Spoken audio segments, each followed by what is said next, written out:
Starting the live stream. It always takes a bit longer, doesn't it? And Yes. then I want to start the recording here. All right. Hello, everyone. How are you all? Welcome to the Cosmic Intelligence Agency's Equinox update. Happy Equinox and, of course, the Aries Ingress, and it is International Astrology Day. And to celebrate, I just want to say that the CIA has been celebrating the Aries Ingress and many cardinal ingresses with a panel like this, or even sometimes bigger, for a very long time. And so many others are doing that now, which is great to see. But we have been at it for a while. So, so welcome everyone. Welcome everyone that's joined us on Zoom, and we'll be seeing this later. So I'm Julija Simas, Agent 12, and I've got with me some fabulous astrologers from around the globe. I'll start with what I see on my top left, and that's Olga Morales, Agent 33 from Melbourne, with me. Hello. Hi, Olga. Hello. Now, everyone, I think many people know you because you have done a lot of CIA stuff before and are known so much for your words of wisdom and research. So we're very glad to have you here. Thank you. And then on my bottom left, I've got a very special, well, I'm going to call you new agent in the last year, Kenan, Agent 114 from Istanbul, Turkey. Welcome, Kenan. Welcome. Hello. 104, please. Okay. Oh, 104. What did I say? 114. Your Okay. names have gone off. 114. It's a special really number for me, you know. Yes. That's right. We all pick our special numbers. So, Kenan, it's been a real pleasure to actually have you join us.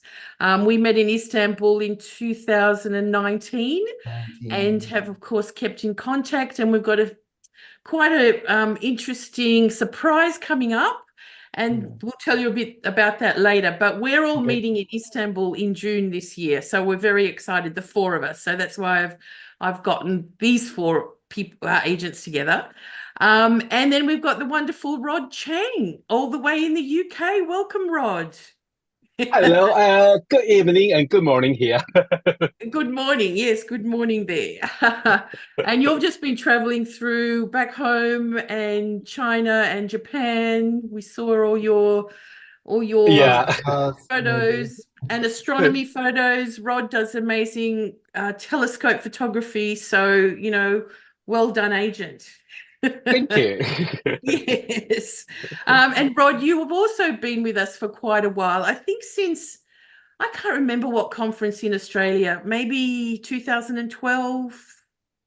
I think so. I think either 12 or 16. 14 or 16. 14, Okay. 14, probably 14, 14, I think it 14, was a yes. bit earlier. Yeah, earlier. Yeah, probably 14. And yes, and you used to write a mundane column for us for the website. And now we've sort of come back into the fold together to do things together, because this is how the agency works. People get busy, people have their own stuff to do, but we're still all very much connected. So that's a real joy. Thank you, Rod.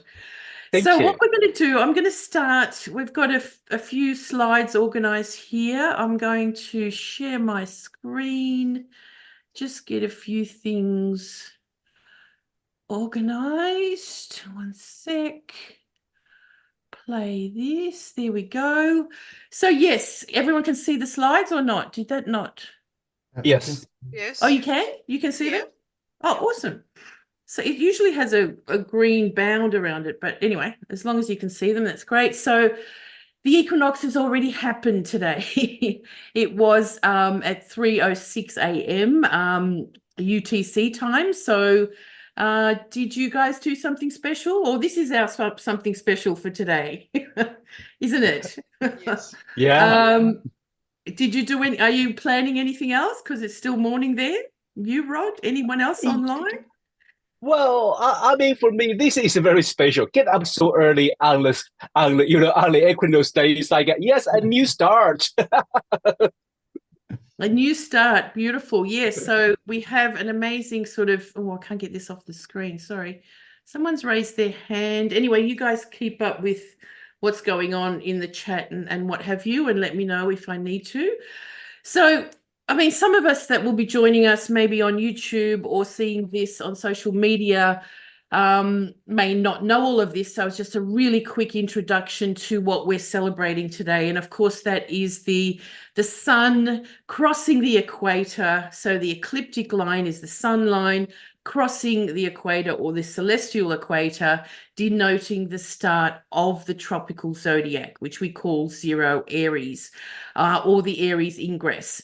And from that point, of course, we have the highest point, which is the summer solstice in the north, which is the Cancer Ingress.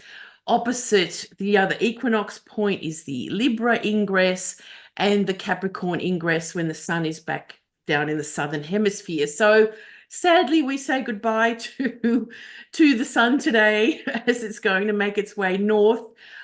We've actually just had summer in the last month properly. Like it's been a really sort of mild summer overall in Melbourne.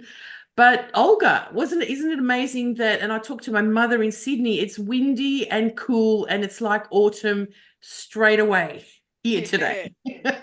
Right? And windy is very much an equinox thing. I mean, we've been noticing it for a while that there's a lot of wind around at the equinox. How about where you guys are? Do you sense any sort of big shift in the weather pattern or on this particular time? No? It might be just the Melbourne location. Well, I think for north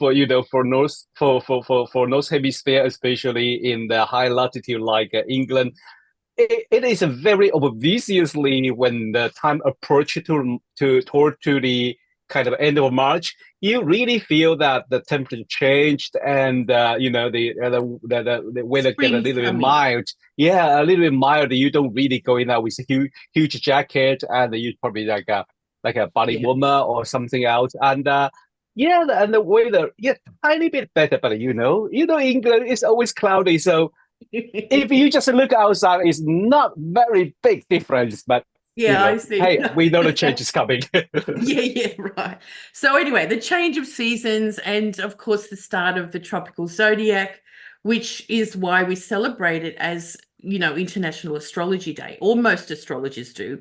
And this is just another sort of version of that. So yes, it's a spring equinox in the south, in the north, and the autumnal equinox in the southern hemisphere.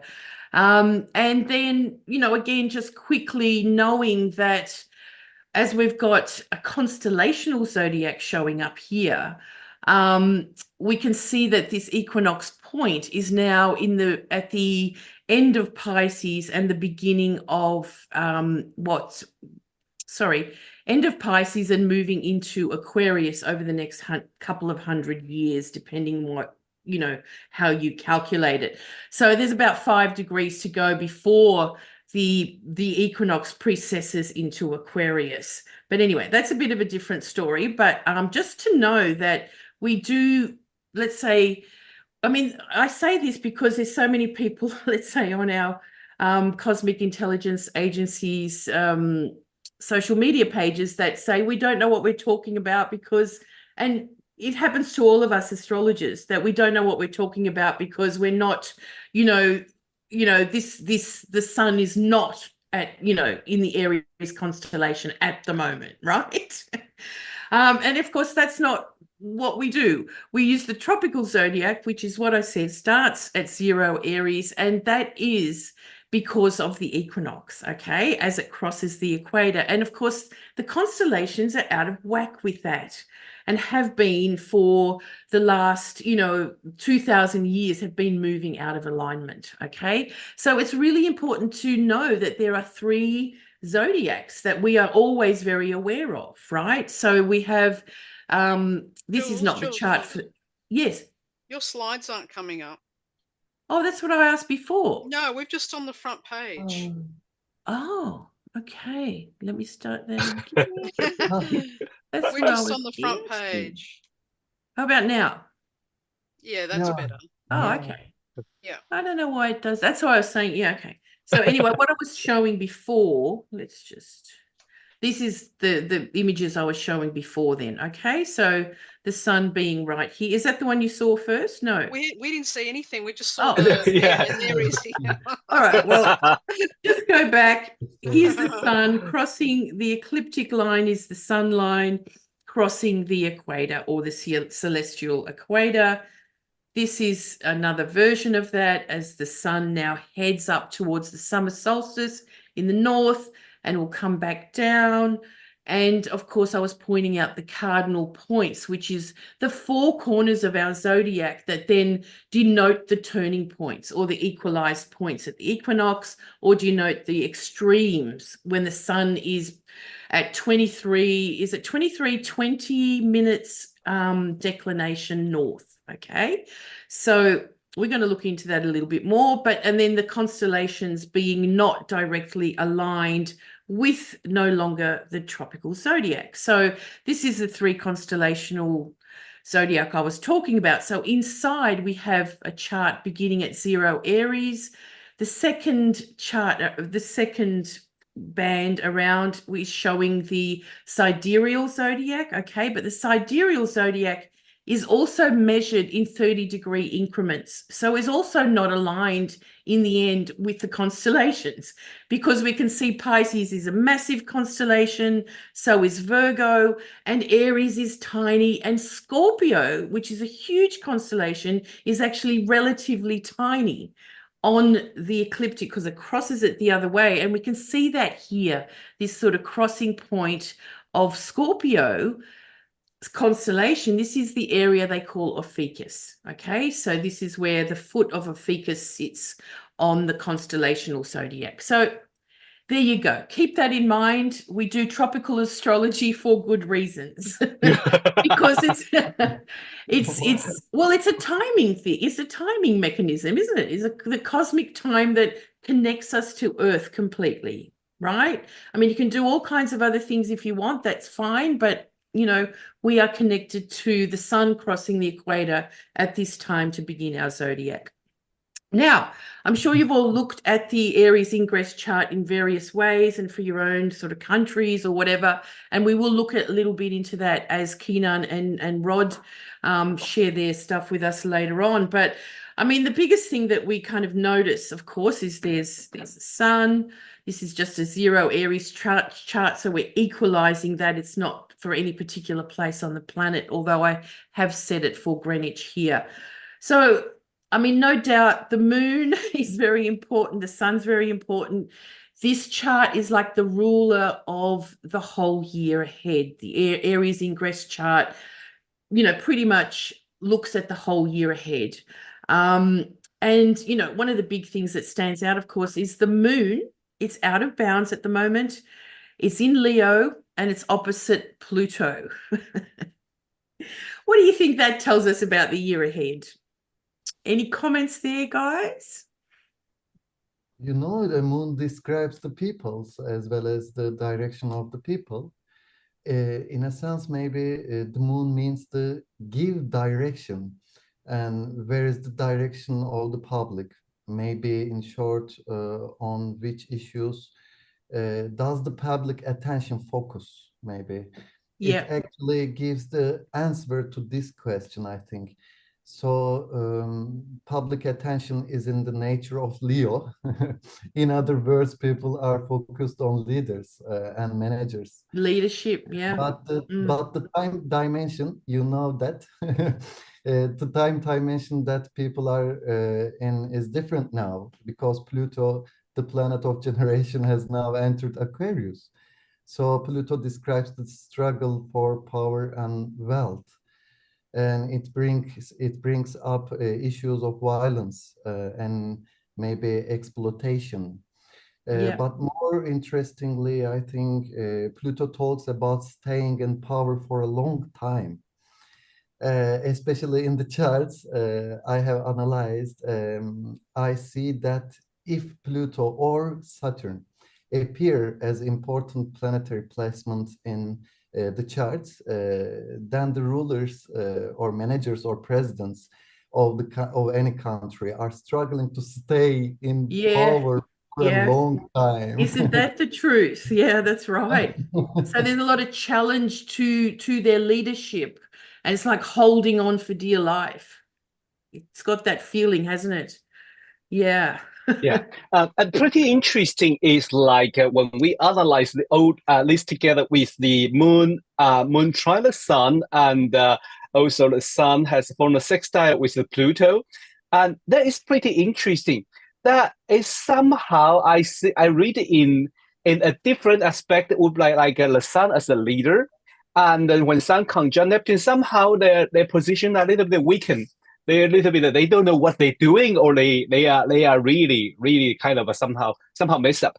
However, this crisis turns up in this springtime. At least somehow the Pluto in Aquarius crisis turns up, save their ass. Sorry, but save their life, because that kind of crisis appear there, make people say, "Hey, we need a government.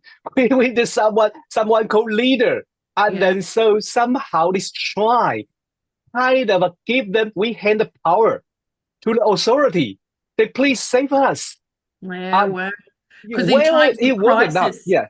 In times of crisis, you just need someone to do something. So you just like, help us, and we give you the power. So somehow even we feel not really comfortable with that, but we still hand them the power. Yeah. No, good point there. And I like that you brought up, every ingress now we're going to get, for the next few years, we're going to get Neptune closer and closer and closer to the sun, aren't we? So does that mean they're going to know less and less about what they're doing? We know less and less what they're doing, and they also feel like, now I know how to play the mysterious card. I just don't show up, and you will all get nervous. Wow, gosh. Anyway, that's a few things ahead on that one. What else have we got? Venus conjunct Saturn in Pisces. They are also parallel, so they're right, on top of each other in declination as well.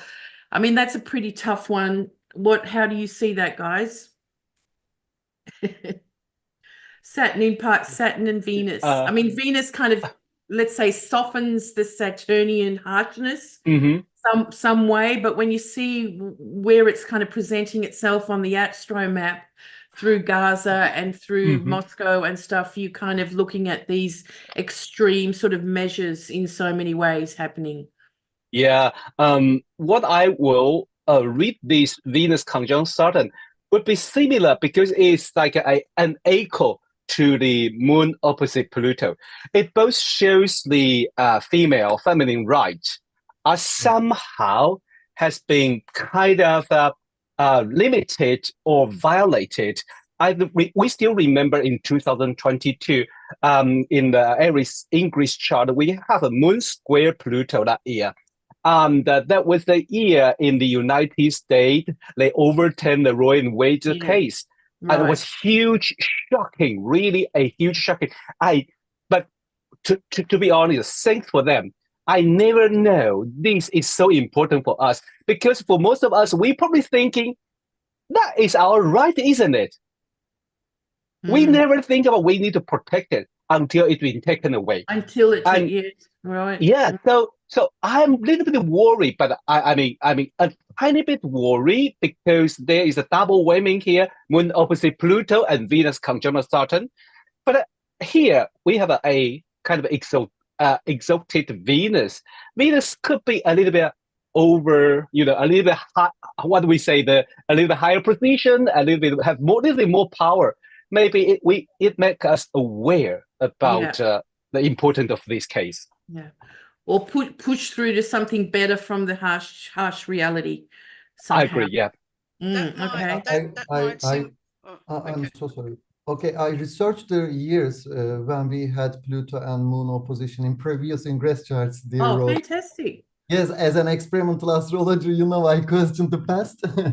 But I would like to share with you what happened in those years with small, maybe short visuals when it is my turn to present. Oh, okay, great. Yeah. Okay, cool. Yeah. It'll be easier than sort of swapping. Women's rights, bombs, and wars, always including these years. Yeah, wow. Fantastic. This is what we Can I want. say something? Agents. Yes, Olga. Um, the Venus-Saturn conjunction there in Pisces can mean that there will be issues with currencies the whole year. Yeah. Okay. Because that's especially too in Pisces, because look at the word currency is like the current, water. Yeah.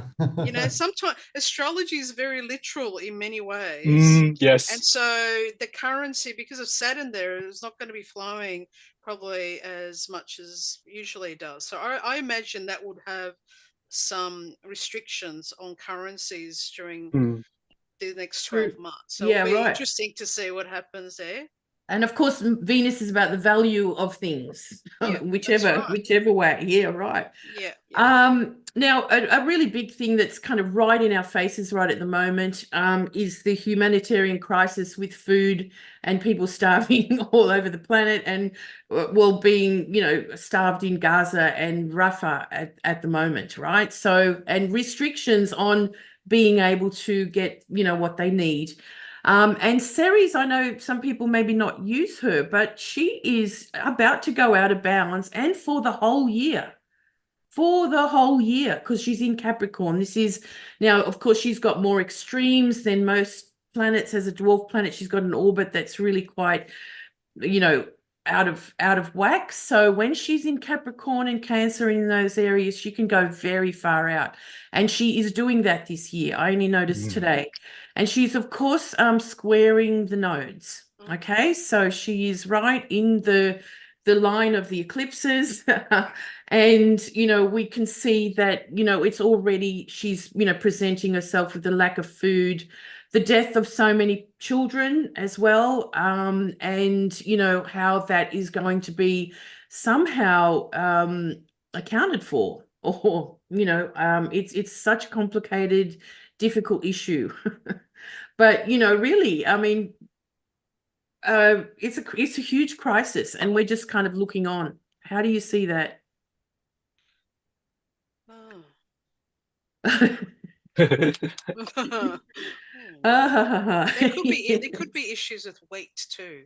So because she again, the bread, but also supply and demand of wheat, that people trade on the I haven't done enough research to make actually, has wheat gone up in price? I mean, actually, over the last, let me just remember, 2022 into 2023, Ceres at every cardinal ingress was either opposite Jupiter and the Sun.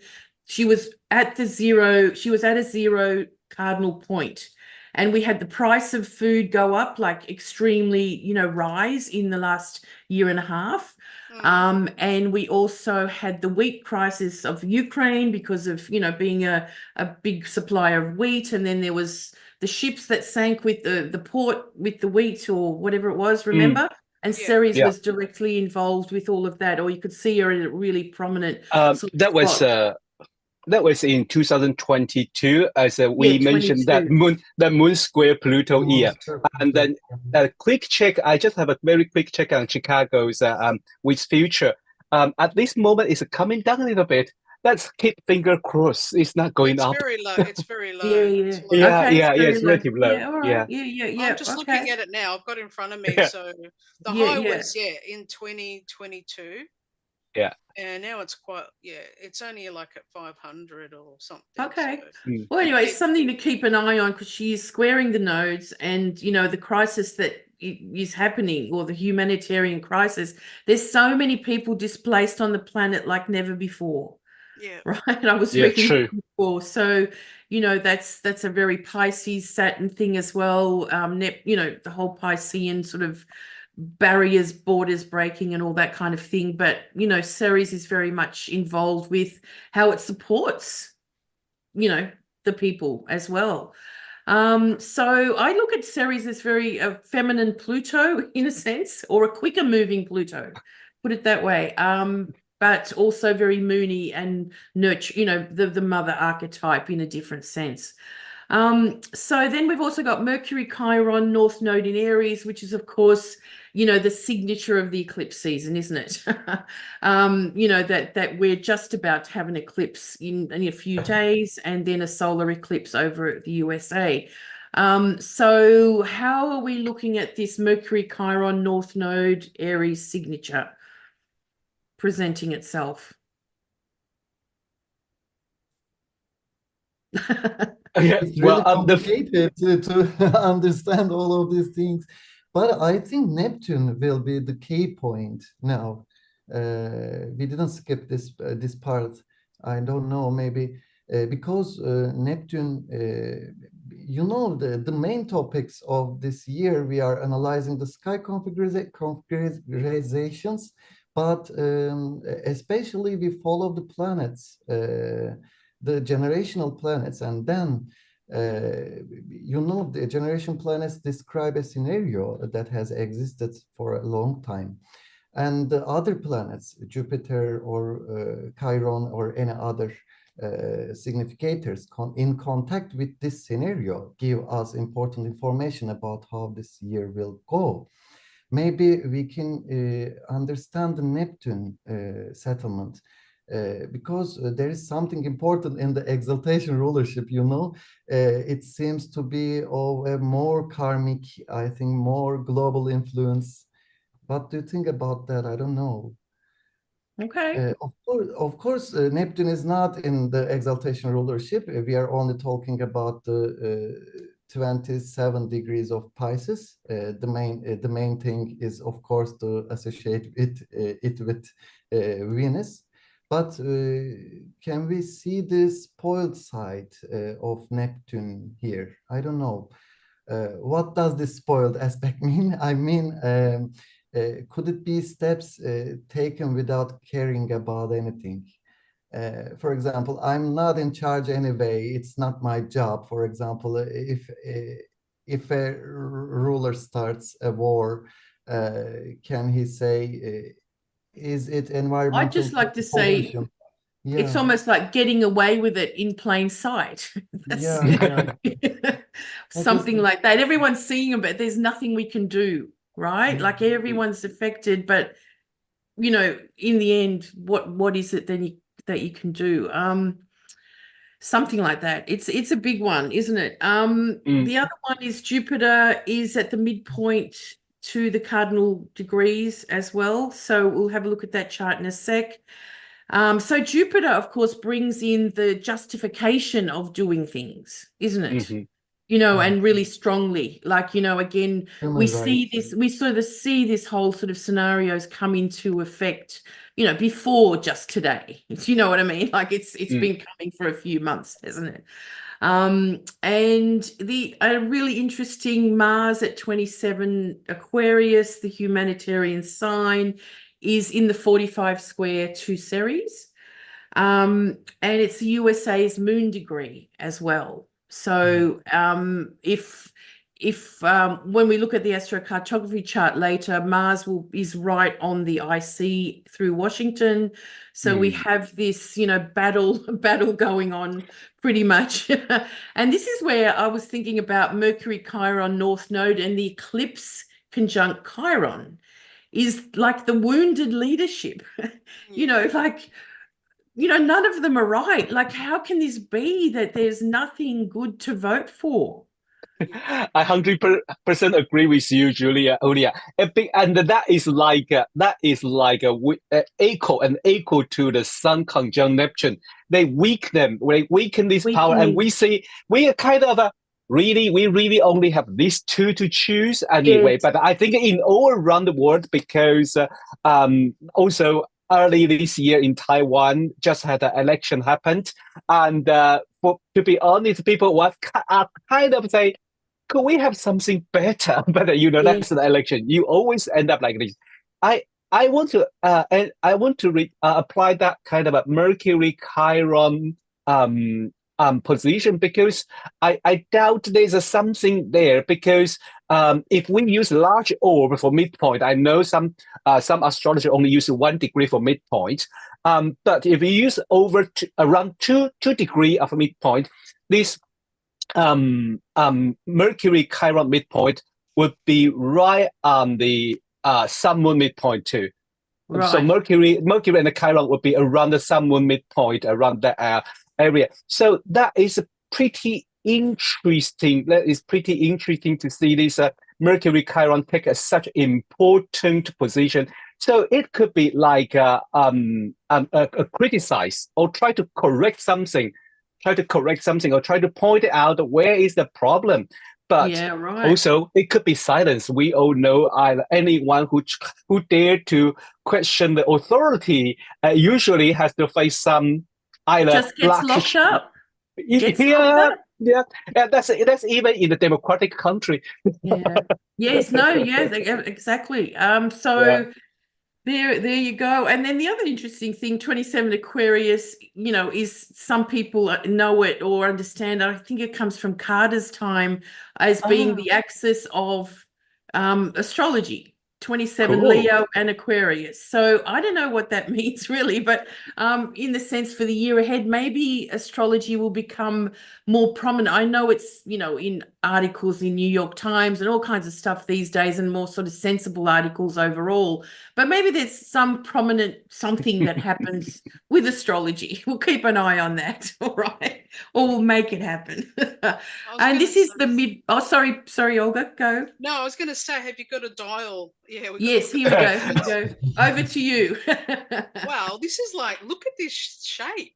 This is like, we've got, you know, when we talk about Antisha, the equal sides, where we've got not only, I'm just looking at, we've got Saturn and Venus on one side, and then we've got the others on the other side, and then we've got Mars and Pluto, and we've got Jupiter in the middle. This is a huge midpoint tree, right to the world point. So to me, that energy does not look good, especially with the Mars Pluto moon and Jupiter in the middle. Yeah, Jupiter makes everything. Sun, Jupiter, Mars, Saturn. I mean, you know, whoa. Saturn, Mercury can have issues with trade, communication systems, and the Mars Pluto is, again, it's aggressive, sort of, you know, the populace against the governments and stuff like that, but it can be violence as well. And Jupiter just exaggerates everything.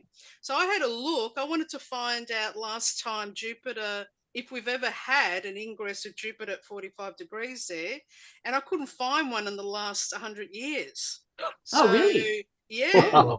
for the ingress, right? For the Aries Ingress, Yeah, I could not find it at that exact position. Because it was for the Capricorn Ingress in 2022 before the Turkish earthquake. It was opposite or something, wasn't it? Opposite.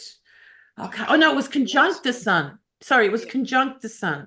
That's right. And Ceres was opposite. And but okay, but not as at 45. No, so this is like, to me, that this ingress is it represents the whole year ahead. It's a difficult one on many levels for the world. Okay, the world axis of leaders because of the Sun's are leaders, and that's. So I mean, this is why midpoints are so significant, because we can look at the Pluto moon and go, okay, that's quite a dynamic signature for, you know, for the year ahead. But now we've got Mars directly involved, you know, and Jupiter. If you read Eberton, I haven't got him in front of me. That's not going to. You're not going to get a nice description of what that is. I can guarantee. I don't know where my copy is. I've gone away and I've put it somewhere and I haven't got it in front of me. So it's quite volatile. Mars Pluto for him is like, you know, aggression, you know, fighting and all that. And I think the Mercury Saturn's all to do with the delays in communication. Trade can be affected because, you know, Mercury's trade. So maybe things don't go as well as we expect it to go. But that can be also trade between countries, because this is supposed to represent a global the world, right? Overview, it's an overview of what could happen as in general, because we're not focusing on any country at the moment. So, but if we put that, once you put it on the astrocartography map, that can give you an idea of where this energy is going to play out. All right. So you would put this chart on the ACG map. Well, because we know. Oh, just the astro. Yeah, we'll look at them later. Yeah. Because we know Yeah. that Jupiter's at the Yes. middle, As we right? consider. Anywhere where Jupiter is on your astrocartography map is All going to these- tell you that all those planets across there are on that same midpoint. That axis, that Jupiter line, will be just as important as the sun line. Okay, because of this. Yeah. Thanks, Olga. All right. So full on. Now I've just actually put it on just a few midpoints into, the normal chart, but there's some really interesting bits that I've found. Mercury Uranus midpoint squares that moon. Saturn Uranus are right in this configuration with Chiron. And Uranus and Pluto, as I've mentioned a few times before, are hanging around that Neptune, Uranus, Pluto, Neptune. So just gets more intense, doesn't it? I haven't put all of them on there, but that just sort of adds a lot.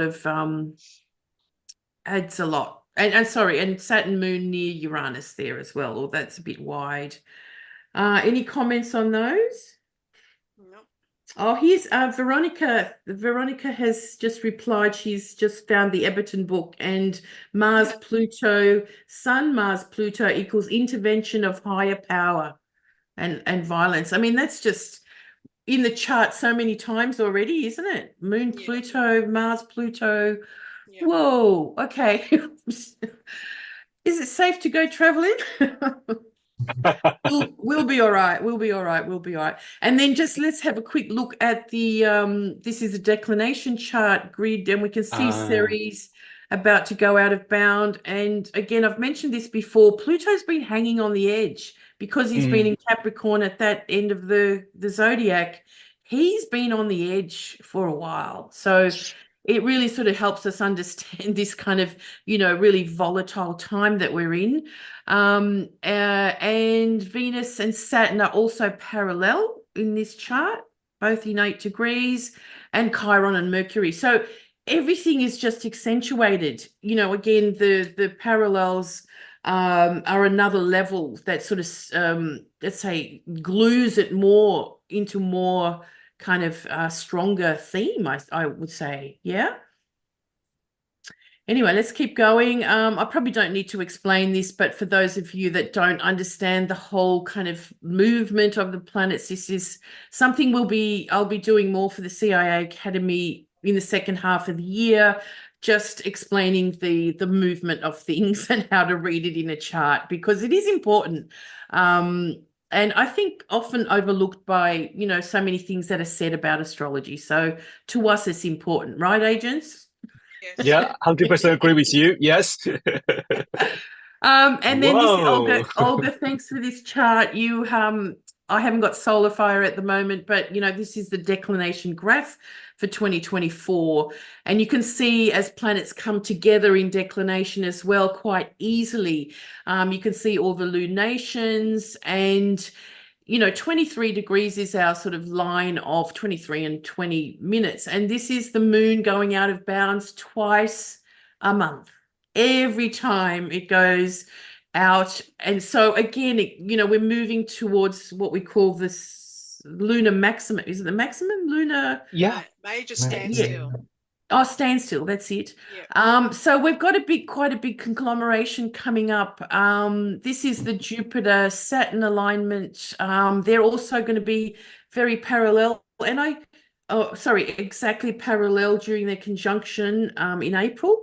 And that happens actually every time. I looked at the research, but I don't know why. Do you know? Why they come together? Why Jupiter and Uranus are always parallel when they're conjunct in the zodiac? I don't know. We'll have to ask. Anyway, we'll have to ask Gemini. You find out. But Can I add something? Yes, to this? Yes. Okay. Last time they were conjuncting Taurus was in 1941. 41. Mm-hmm. 3 years ago, and I was looking at my astro meteorology book because Jupiter and Uranus together can create wind, a lot of wind, like tornadoes and so forth. And so I had a look, and that particular year there were really strong, more Yeah, more, tornadoes, that's and right. more than usual, well, according to the book that I've got. So it's interesting that we're having that same pattern, but almost in the same period. But it wasn't until the sun crossed their line and created a parallel, and and that happens here just in the middle of May, if you can see it, where you've got your see the sun coming here. through. Yeah, Maybe on that new moon in May, all that energy there. It would be interesting to see if there's any sort of in terms of the United States or maybe other places, tornado cyclones, because that's a signature of that pattern that has happened before. So it'll be interesting if we see that in May. Okay, so that I just thought I'd put that in, you know. Yeah, okay. So anyway, getting to know how to read these, you can see the Mars line and, you know, where it crosses, and then it will be out of bounds. It started the year off out of bounds, and then it will end the year, I think, just out of bounds. We can see the eclipses in there, these two.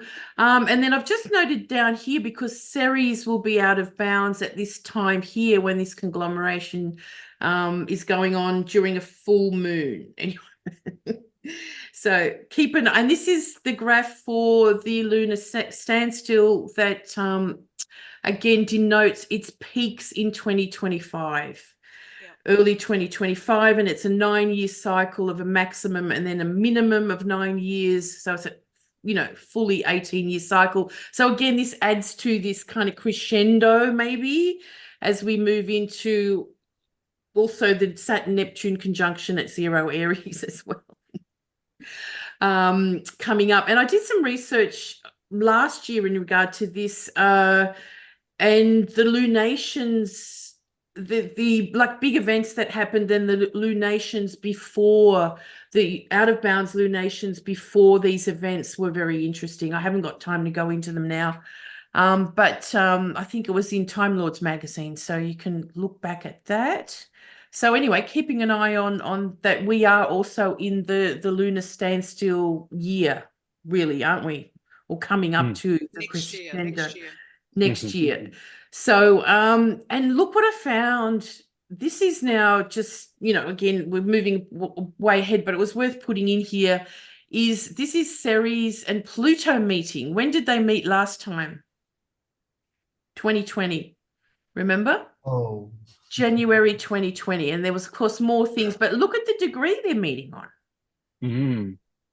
Now we know 0 Aquarius is, of course, where Pluto is, and where Pluto will be coming in and out of course, but also it's the signature of the next, you know, 200-year cycle of air, of the trilogy of Jupiter, Saturn, and of course the next 20 years. So I think that's really quite significant. So here we have them all kind of lined up as well in this sense here, with the sun somewhere close by. So that's interesting. Looking forward to that. Now, Olga, here's your slides. Wow, this is like, you know, one of W.D. Gann, for people who don't know who he was a financial, well, he wasn't a financial wizard. We can call him. He was a financial astrologer, I suppose, in those days. He didn't advertise that he was, but he was a Wall Street trader and a forecaster in the 1900s in New York, and he used astrology, but he had to keep it quiet. And anyway, but he did write some things that you wouldn't know that it's related to, you know, the seasons. So he always says that you have to watch these dates. They're called Gann seasonal dates, and of course they're to do with the 4 cardinal signs, and they represent our seasons, which Julia has been describing. So often, if you watch the markets, you will find turns in these points, just natural. The market will turn on these dates because it's just like, obviously they're separated by 90 degrees, okay? And Gann always tells you, always watch something after 90 degrees. So if you get a low on a specific day, it doesn't have to be at the equinox, Count 90 days, because what is it doing? The sun square to itself. You're moving those 90 degrees, okay? And so, as traders, most people know when they start off with Gan, it's to do with these seasonal dates. They may not know what it's related to, obviously this, but yeah, that's a starting point for most people. And that's what, and some of them that do courses, all they learn is this. That's it. Yeah. Yeah, okay. Could I add something in? Yeah. I have to say, I know most of you know Olga, but I have to highly recommend Olga's financial astrology class, because I benefit so much when I learn from Olga. It's not just this, to be honest, but these would be the things blow your mind of what is that simple? But to be honest, there's a lot of things there. I mean, when I learned from Olga, I was like before, like midpoint, harmonic. I always like, oh, what's the point? It makes chart so complicated in the declination.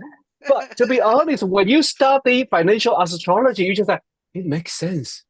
It does make sense. I'm a good teacher. I know that. You're a great teacher. I have to say, you're a great teacher. No. You are 100% a great teacher. I really learned so much. I'm not just here to come because I know everyone know Olga. That's why I keep asking her on so we can learn more. You know why? Because I've got people who come to me that know no astrology whatsoever. Right? They're like complete beginners, right? So I have to reduce a lot of information into a simplified form. And when I started, I started saying to myself, how would I teach this to a child? Right? Okay. Not to put people down, but just to simplify the process so that everyone can learn, easily. Because I'm a slow learner myself. And if I see this complex thing, I can't get my head around it. So anyway, that's why I reckon I'm a good teacher. You use very nice and simple and nice images and graphics. Your analytical intelligence is at the forefront, I think. But it's not just related with the financial astrology. Maybe it's also related with your Uranian system, Uranian astrology. Well, I was lucky. I was lucky because when I started astrology, my teacher was also a cosmobiologist. So I learned midpoints and the dial when I started. So I didn't have to get my head around it. That was my training. Right? Yeah, okay. And we are also lucky. And there's not many people that still do midpoints. It's sort of like a dying. Everyone's going more traditional, and they're leaving. I agree. Midpoints. And so the midpoints were really in vogue in the 70s, 80s. And then my teacher was like, she was trained by Doris Greaves, and then I was taught, and then nobody teaches it now except, I don't know, me and maybe a couple of people. I don't know, but I always look at them now. I never used. I mean, I know. See, Jules is a convert now because they can give you so much information that you're not going to see on a standard wheel because it's very dynamic. And I know Gan was using midpoints because he was using midpoints to give him price levels as well. So he was into everything. You've got to fill up the picture. Yeah. I mean, again, it simplifies what you're focusing on. Yeah. I mean, the dial is so dynamic because all you're going to see are the hard aspects, right? And so they're the ones. So because it's a German system, they wanted the precise timing for everything. They wanted to know when there was going to be a bomb, because it was during the war. They wanted to know when they were going to fire a bomb or whatever. Precise timing. So the dial shows you hard aspects, and they're the ones they believed have the most reaction. You're not going to, the soft aspects aren't going to affect us as much because we just go along with life's, it's good. But the hard aspects, they're the challenges. So you're going to notice them a lot better, a lot more. And so for trading, of course you want to know those, don't you? They're the ones that are going to have an impact on the market. So that's what I teach. I try to simplify that. And I think I've taught, some really... some people that are quite happy with what they've learnt from me.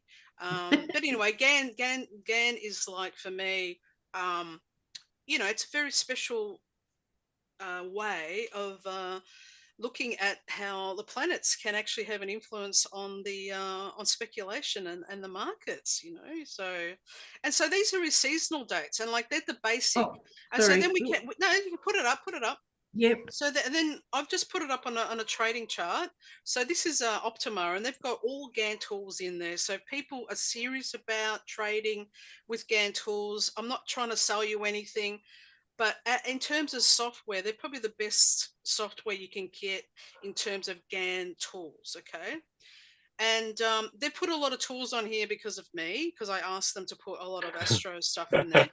And so this is really a nice way to look at the simplified way of looking at the sun's declination on the bottom panel, and then having the dates like every 90 degrees, just to have a look at the pattern. Now, I'm not saying that every 90 degrees you're going to have an exact high and bottom. That doesn't work that way. But a lot of the time, especially in March, there's been a lot of lows in March and a lot of lows in September. More in September, October, when it comes into Libra. And that's called an annual cycle. I don't know if I gave you another chart, did I, Jules? Is that it? No, that you only gave me these three. Okay. So Yeah. if you look back, just generally, if you look back, you can see it in this chart, Jules. Just point to September, the 1st Yep. September, you know, around September and then into October. You get a lot. That's like a known cycle. It's called an annual cycle. So they say that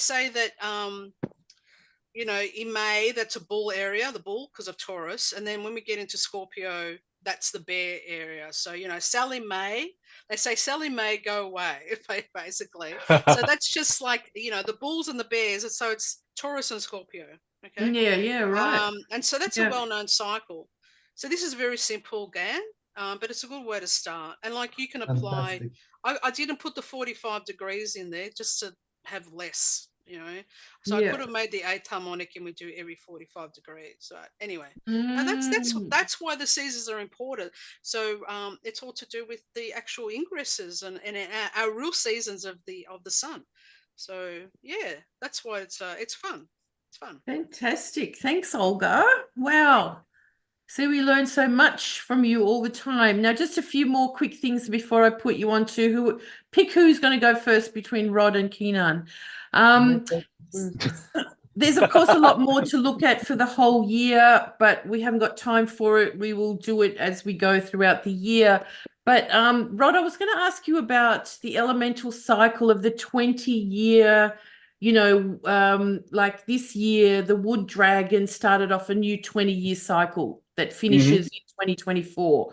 I mean, 2044. So they all start with a wood year. Wood is the east, wood represents Jupiter, wood represents new beginnings, and it's the beginning of each cycle. So that the last time we had a beginning of a 20-year elemental cycle was 2004, and then the next one we have is 2044, which ties in with the Pluto in Aquarius. Have you got anything to add to that? Because I'm quite fascinated by that. Yeah, I'm very, to be honest, I'm slightly naive about the Chinese 5-element system, but the basic foundation is about it's a 60-year cycle, and then so there's 10 numbers. 10 numbers of the sky and Earth. So when they go around together, it's the next time you're going to have one, because it's like I think the Earth element was sprayed in between, and the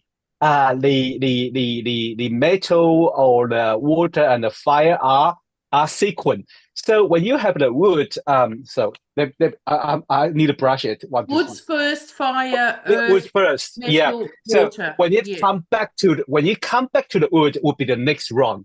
Yes, that's what I mean. Run. So it's the next run. So wood. So I just want to sort of iterate that we are in a year that even in a Chinese zodiac represents such new beginnings and a new bigger 20-year cycle as well. So again, that's another 60-year cycle until we have another wood dragon, but it's a 20-year cycle that always begins with wood. Now, eclipses, we know we probably haven't got time to really talk about them, but they're happening this month, or, in the next few weeks. I've just noticed that the sun is in 45 degree to Uranus and the moon is 135 to Uranus in this lunar eclipse coming up. And the eclipse in that is over the USA. Of course, it's conjunct Chiron. We've kind of talked about that as, the wounded masculine leadership. We're looking for leaders. We're looking for enlightened leaders, I think. And then the consequences of everything that's going on. Anything you want to add there about the eclipses? Well, this I know there's eclipse a lot is to say. yeah, a lot to say if we have added on, I mean, but it's pretty interesting, isn't it? Because if we compare with the last one in the last October, they both course United States and they both make a huge course in Texas. Yeah. And we have it's big for the United States, yes. Yeah, and we have very interesting the Jupiter-Uranus conjunction. When we quick check it's kind of this cycle, the Jupiter-Uranus cycle, is strongly related to the development of the United States. And even I think in the 18 something, with 17 something, with the year they vote, the Texas vote join the United States. The year of Jupiter-Uranus conjunction. Right, and now they might leave. Well, I remember hearing things we know that. Texas is big enough to leave. Yeah, people say that. People say that. Yeah. So I still couldn't imagine, but yes, it's possible because two eclipses cross that Texas area. Pretty interesting. Yeah, it is, isn't it? Wow. And this is supposed to say square Ceres, not Eris. Sorry, it's square Ceres again. So again, really kind of bringing in that Ceres thing. I often when I call Olga, I call her Jupiter. Why do you call me Jupiter? I don't know. Anyway, I would be so happy. Do you want? I've got something to tell you. Something, about the sun and moon to this eclipse coming up. Yeah, because I looked. When was the last time? Has it ever happened before? And it happened. Another lunar eclipse. It was on the 6th of August 2009 was the last time that we had the same pattern. And that year, I must say, this is a signature for earthquakes. I don't want to freak people out, but it really is, because we know what that planet does, okay? So, in that year, there were huge earthquakes. There was the one in Italy, in Aquila, if you remember. In Aquila was 6.3. Mm-hmm. Yeah. There was the one in Sumatra. Samoa. Okay, that wasn't the big one. Not the big one. There was another one. There was one in Costa Rica as well. But these are big ones. They're the bigger ones. And there was one in Afghanistan. And I put the lines on the chart. I should have shared this with you, Jules. I forgot about this one. But and so all those areas are actually highlighted by that. I put midpoints on. The midpoints on. Okay. Well, so what you do is when you're looking at midpoints for a mundane chart, if you see either a square or 45, just use those two planets. And take everything out off your chart. Right.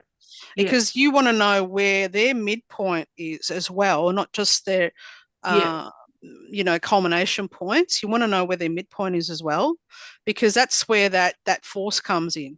Okay. So well, maybe you'll share some of those I can charts around your social media. So you got to follow Olga. Follow me. I'll put them on Twitter. If you're on Twitter or X, I'll put them on there. Go. So anyway, a lot more to say about that, but hang on, look, I made this animation. I just thought I'd show it. But so Jupiter, Uranus, of course, connecting together. I love the fact that they're both sky gods, and that they, it was like Uranus mythologically was the first sky god, and then Jupiter sort of superseding him down the line.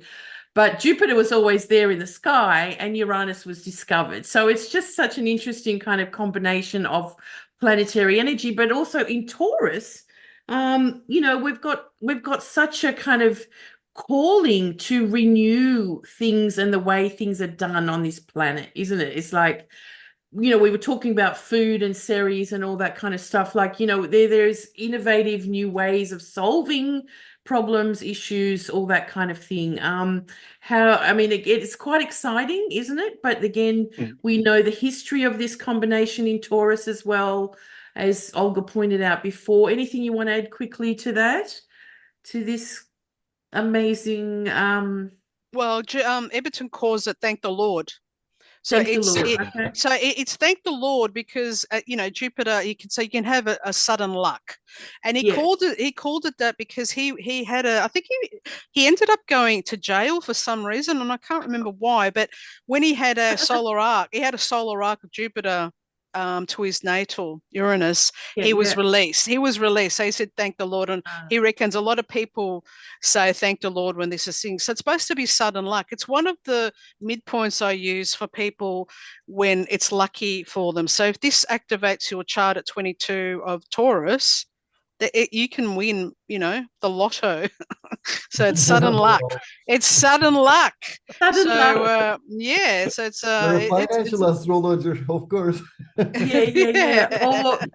Well, again, we got to look at that for ourselves in our own charts, and you know, again, reignite stuff and yeah, I mean, I like that it's 21 because my Sun and Mercury at 21 Pisces. We all have.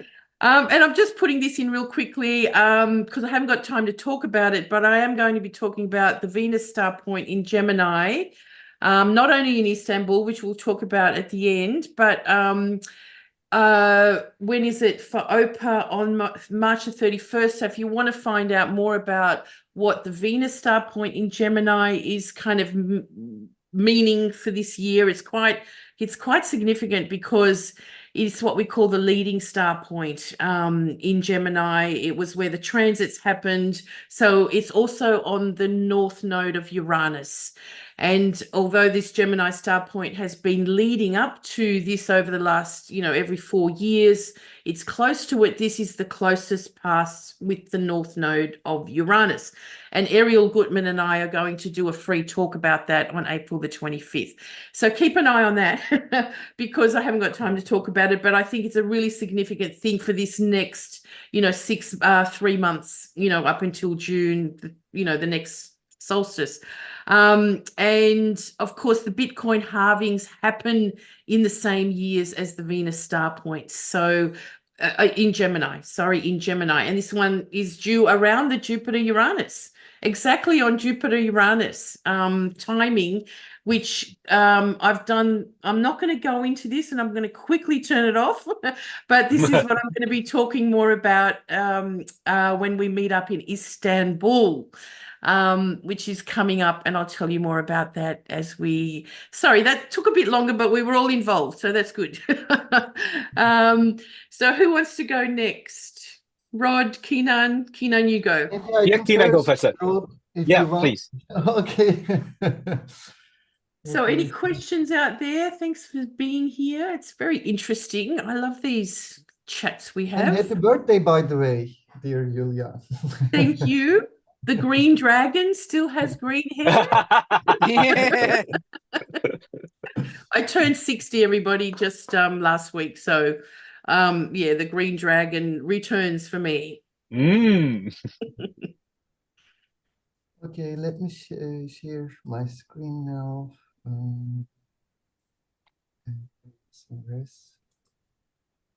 This one. So we've got someone from Texas on here. Oh, we're just talking about Texas. Can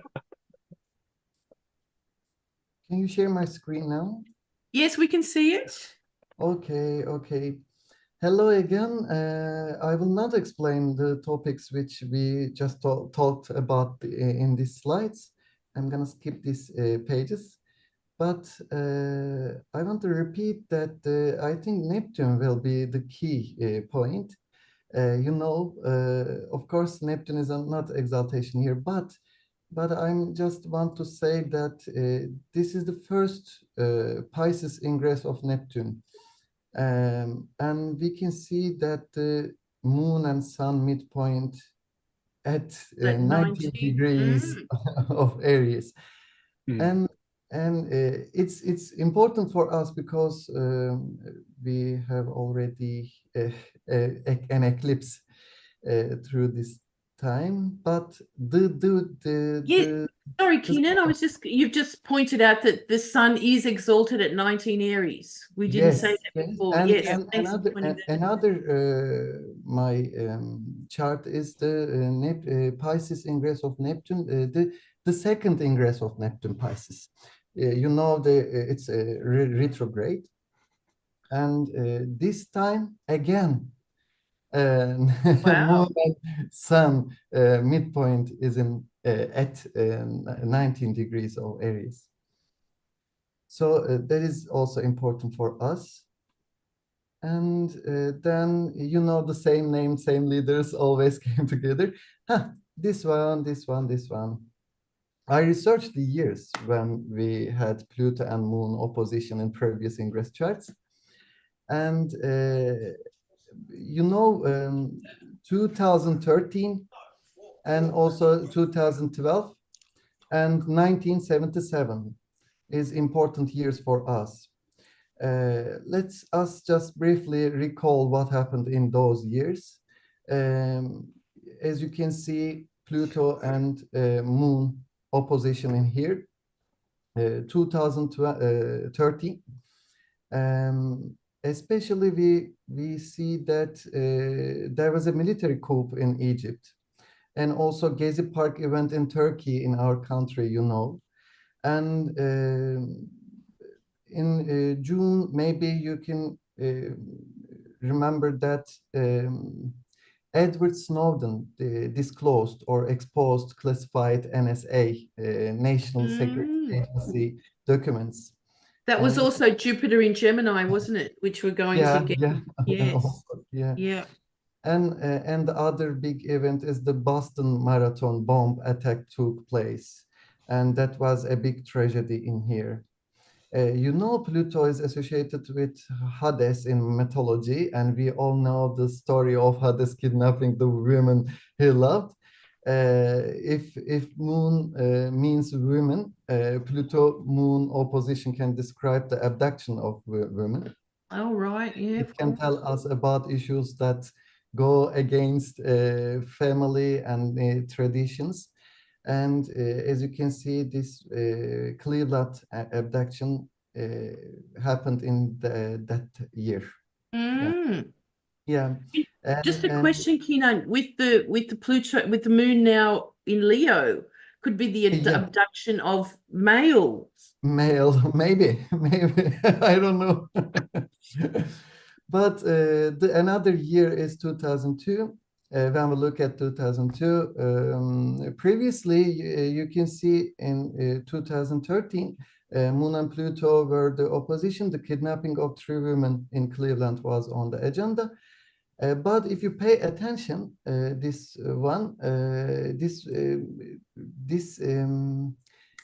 you pay attention, this abduction actually started in 2002.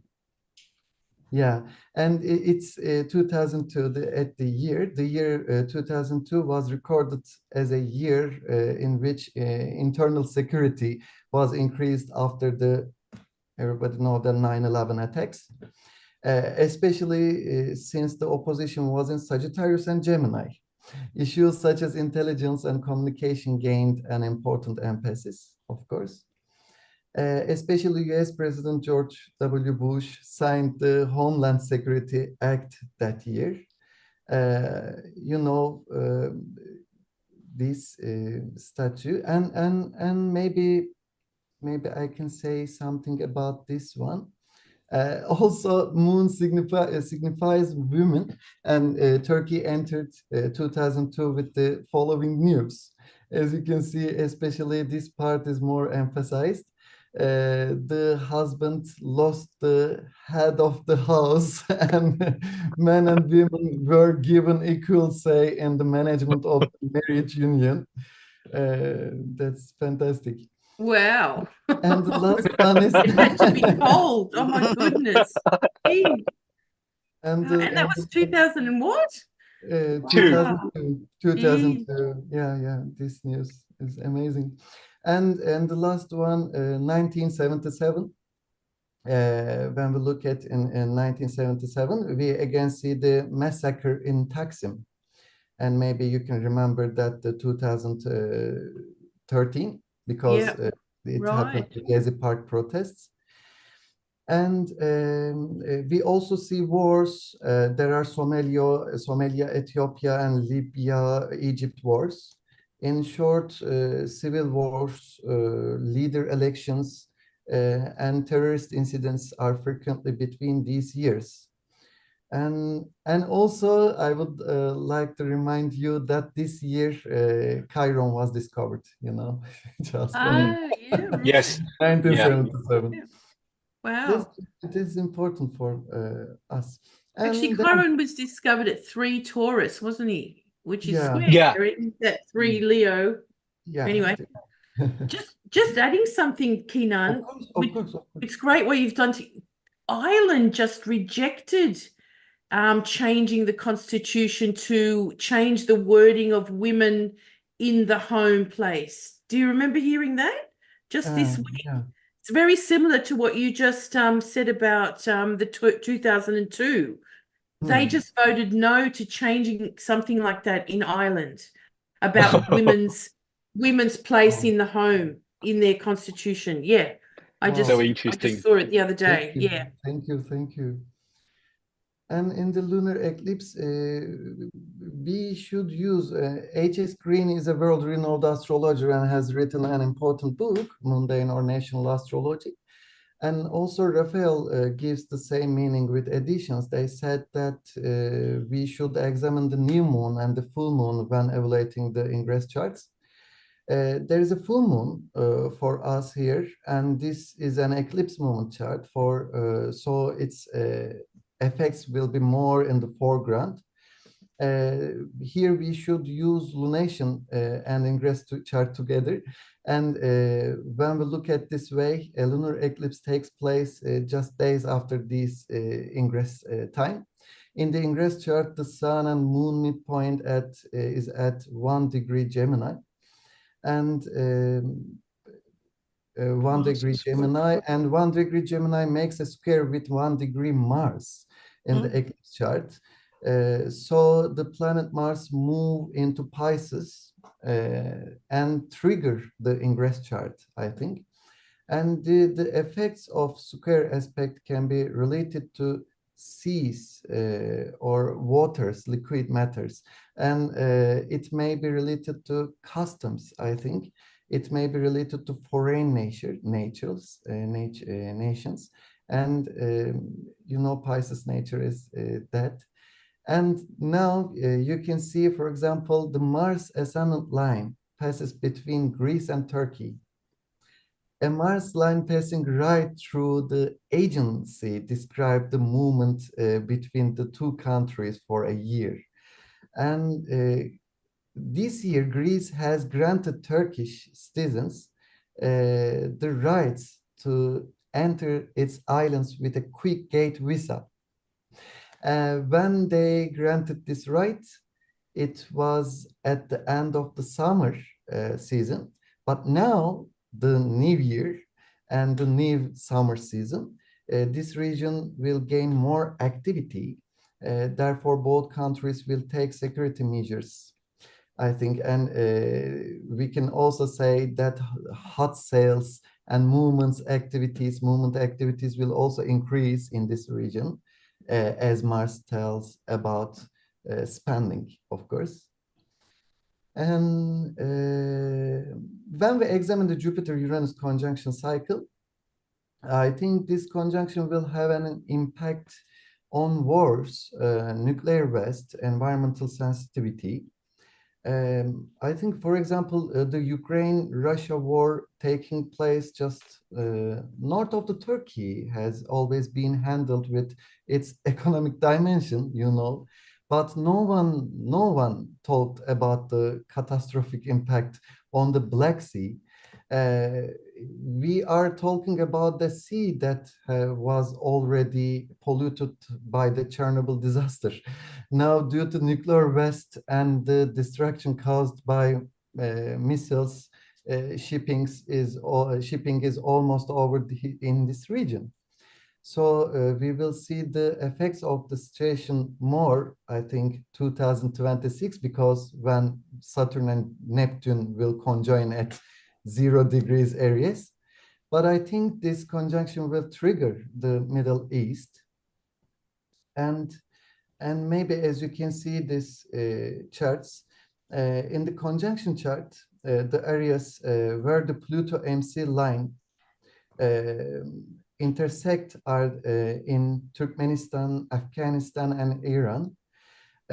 Unfortunately, these regions are full of spice, and we can see an increase in terrorist incidents that can spread with the entry and exit of immigrants from these countries, which we will call the hotbed of agents and terrorism to and from European countries.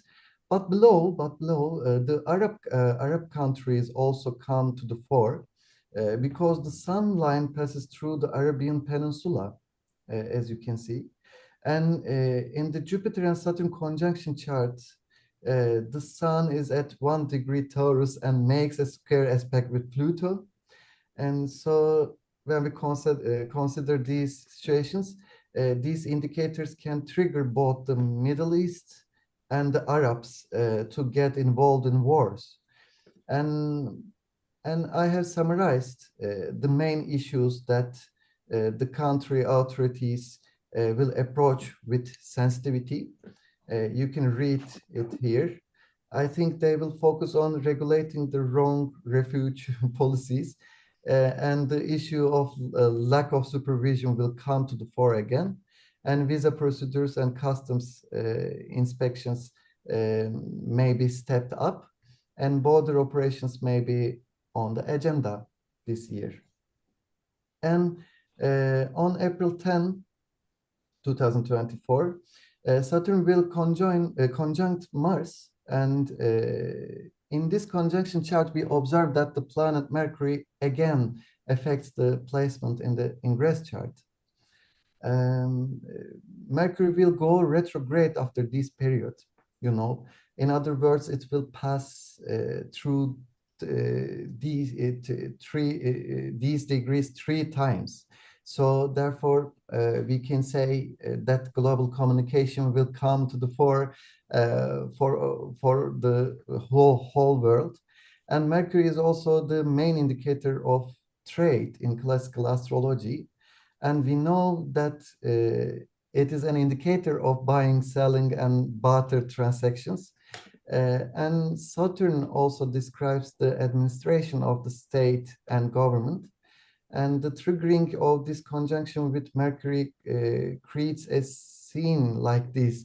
I think country managers who want to use their political authority to garner sympathy and votes from the public will want to build roads, bridges, dams, and other plans maybe in their own countries.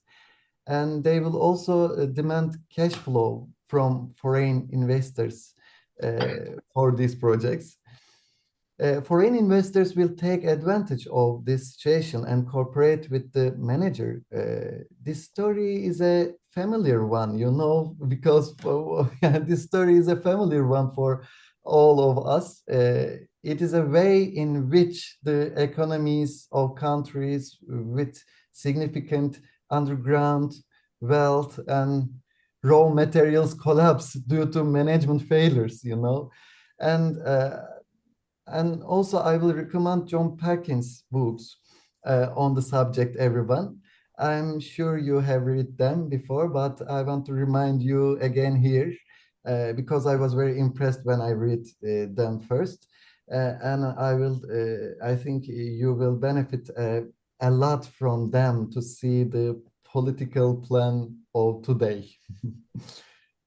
And thank you for everything, and thank you for listening and your patience. But last but not least, as you know, we are studying the cycle of solar flares. In particular, we think that the maximum cycles of solar flares will occur in 2025. Hello, dear Olga.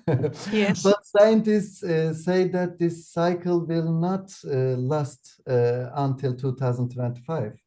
It will be much earlier. In short, we can observe this rise within this year.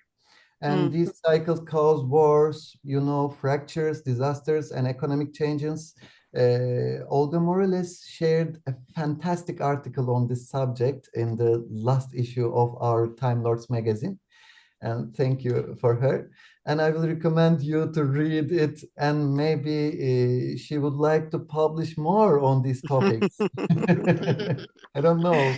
Would Well, you that's like my to say something? that's my research. I haven't seen anyone write about what I put in that magazine. So yeah. Only the best from the agents. Yeah. Thank you so much, Kenan. I just wanted to sort of point out or recall that it's interesting that, we're predicting the solar flare sort of comes again, culminates soon with the sun being exalted in, all the eclipses at the exaltation degree. That's just interesting connection, isn't it? Of course, interesting. It's Thanks, Kenan. You're the best. I love what Thank you. Thank you for having me. Thank you for everything. Of course. Of course, we're lucky to have you. So Rod, I'm so over excited to to you, my listen friend. with you, Rod. now. Yes. Okay. Wonderful.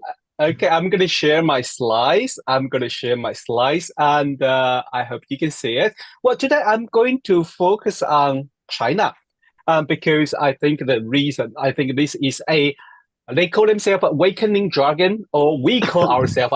I should count myself part of it. Yes. Yeah, but it's always sensitive a sensitive topic when a Taiwanese talking about China or Chinese people talking about Taiwan.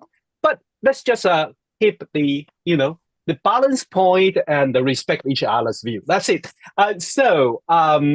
Today I'm going to focus on China because I think it is a key player in 2024, and there's a lot of things going to need to be focused. A little bit of background, but I think as a Chinese, what do we call it? Foreign minister is visiting Australia at this moment. And it goes on the spotlight because today, I think he met with Penny Wong, a foreign minister from Australia, and they have a dialogue. Just when I log in, Julija reminded me that the huge news turns out that the Yang Junhen has been there's the shocking news about he being executed. So far, we couldn't confirm that. May or may not. I hope not, because we don't like that. There's lots of demonstrations going on. Yeah, okay, lots of demonstration going on.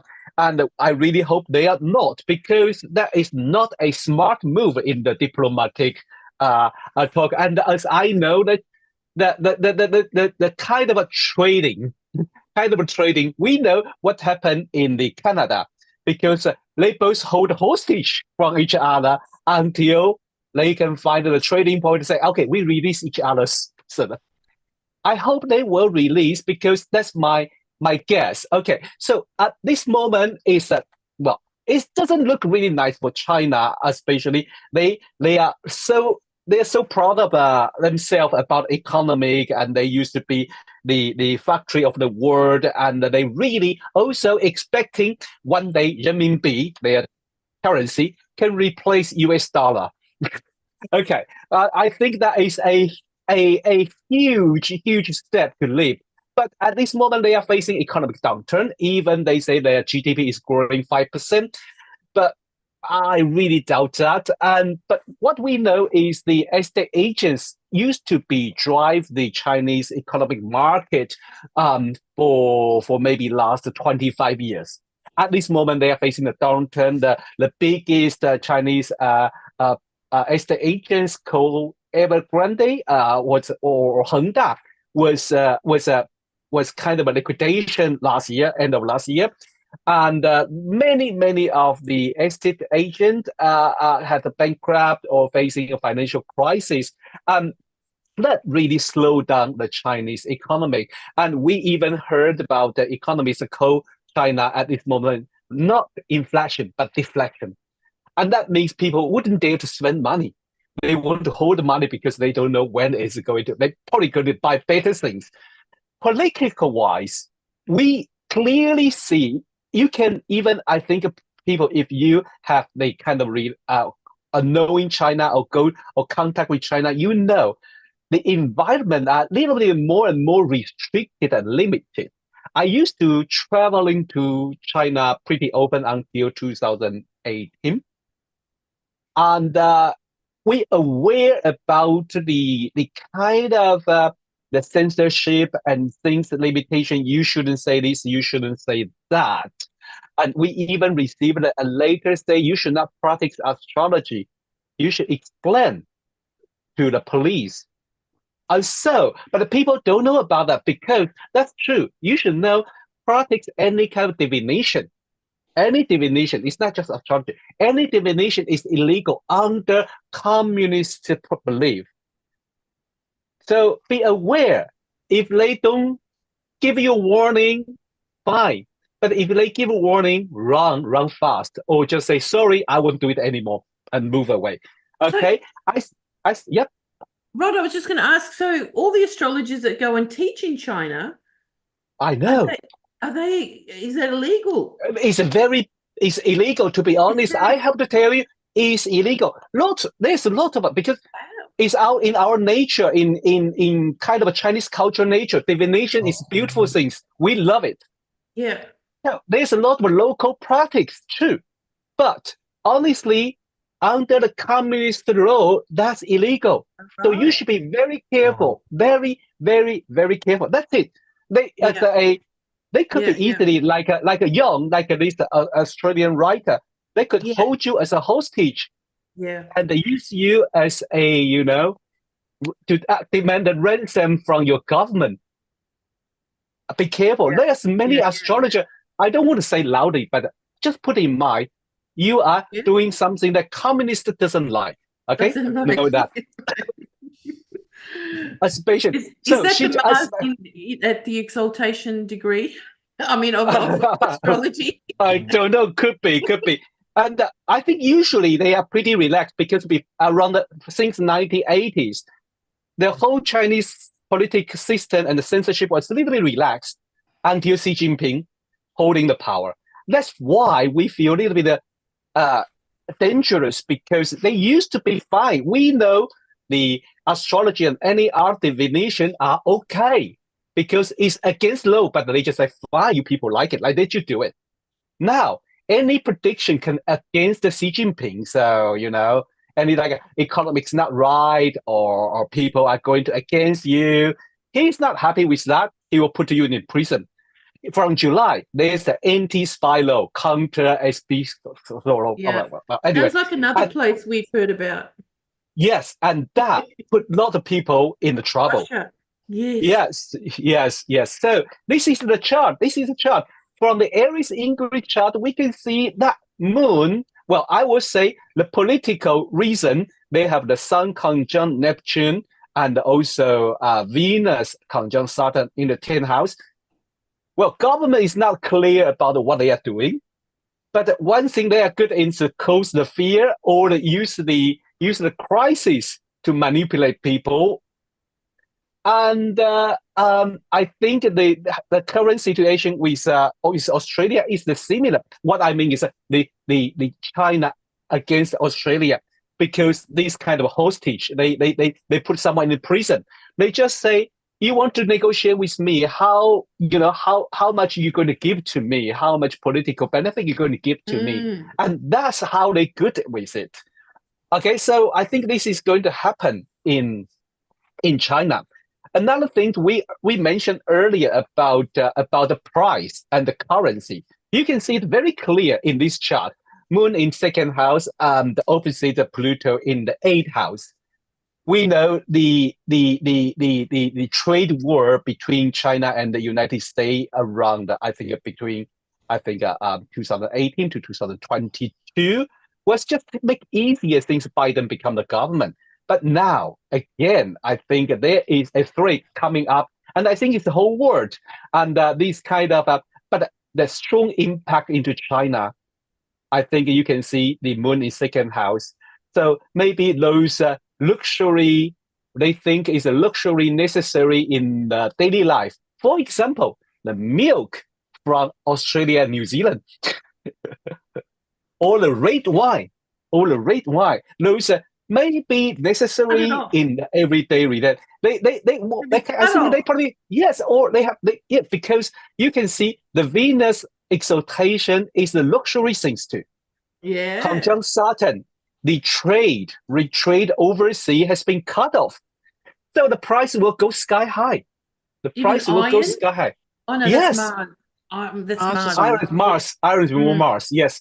But those luxury things, those jewelry, those Tiffany, or those beautiful stone, those jade, I think those or fashion clothes, like I think the price will go a little bit up in the China for at least for the spring, because I think if someone use the traditional practice about the Aries English chart, the cardinal sign for the cardinal sign in the rising sign shows the every season are slightly different. But I think this should be, we should be keep an eye on this.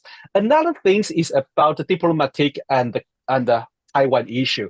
Well, we know China tried to be nice last year, tried to be nice. They invite France, Germany, and Australia. And everyone come to China now, later, because we opened the board. To be honest, in another way, they still also want to use the BRICS, because with Brazil, Russia, India, they say we are another force against the G7, G20, and they really have a dream to, well, maybe they balance the world force or balance world economic force. However, their role in Ukraine-Russia war is a little bit tricky. We know that. In one way, to be honest, they don't want to say anything rude to Russia. But in another way, they also don't want to mess up with all the Western country to say we support Russia. That is pretty interesting, and they still use this ambiguous. As long as we can earn money, we will do everything. I don't know how long this will last, and also I think the Taiwan issue. We know they never say they're going to give up Taiwan. They always want to take Taiwan, even with force, and we know that. And some, not astrologers, some experts thinking about around this time, around 2025 to 2027. They say 2027, but I think 25, 26 is more likely, because with a huge shiftment of the outer planet, and then also she is not really patient with things. I think he is kind of trying to prove that he can control everything. So let's look back at the chart again. I think why I say this year there is something going to happen, because if you look Venus on the MC, it's kind of a sign of victory. They want to get some victory. They want to hold some trophy. But if you shift this chart to Taiwan, you see the Saturn. Well, at the 28 degree Gemini is different. For China, it's 2 degree ascendant, 2 degree Cancer ascendant, but for Taiwan, it's 28 degree. What it is Betelgeuse. Orion's arm hold a huge bottom, hold a huge cup to hit. There is a sign. I'm from Taiwan. I don't like say that, but there is a huge warning there. There's a huge warning there. Say, hey, be careful. Somebody is threatening you. And at least we know Saturn. Please. Maybe adding something, maybe you can remind that the 9/11 attacks moon is in conjunct the Betelgeuse, Betelgeuse. 9/11 That is, attacks also. yes. include this. And Mars Thank is you. trying that ascendant too. Mars in Yes, trine. Mm. Yes. yes. So I think there is maybe not really attacked, but harass or Mm. make you feel you've been limited Saturn right on the MC, make Taiwanese government and Taiwanese people feel we really being sieged Hammered. or limited. Yeah. Hold it in that position. We have difficult to move. That is possible. However, keep an eye on it. If that is believed in China's total victory, then what is this?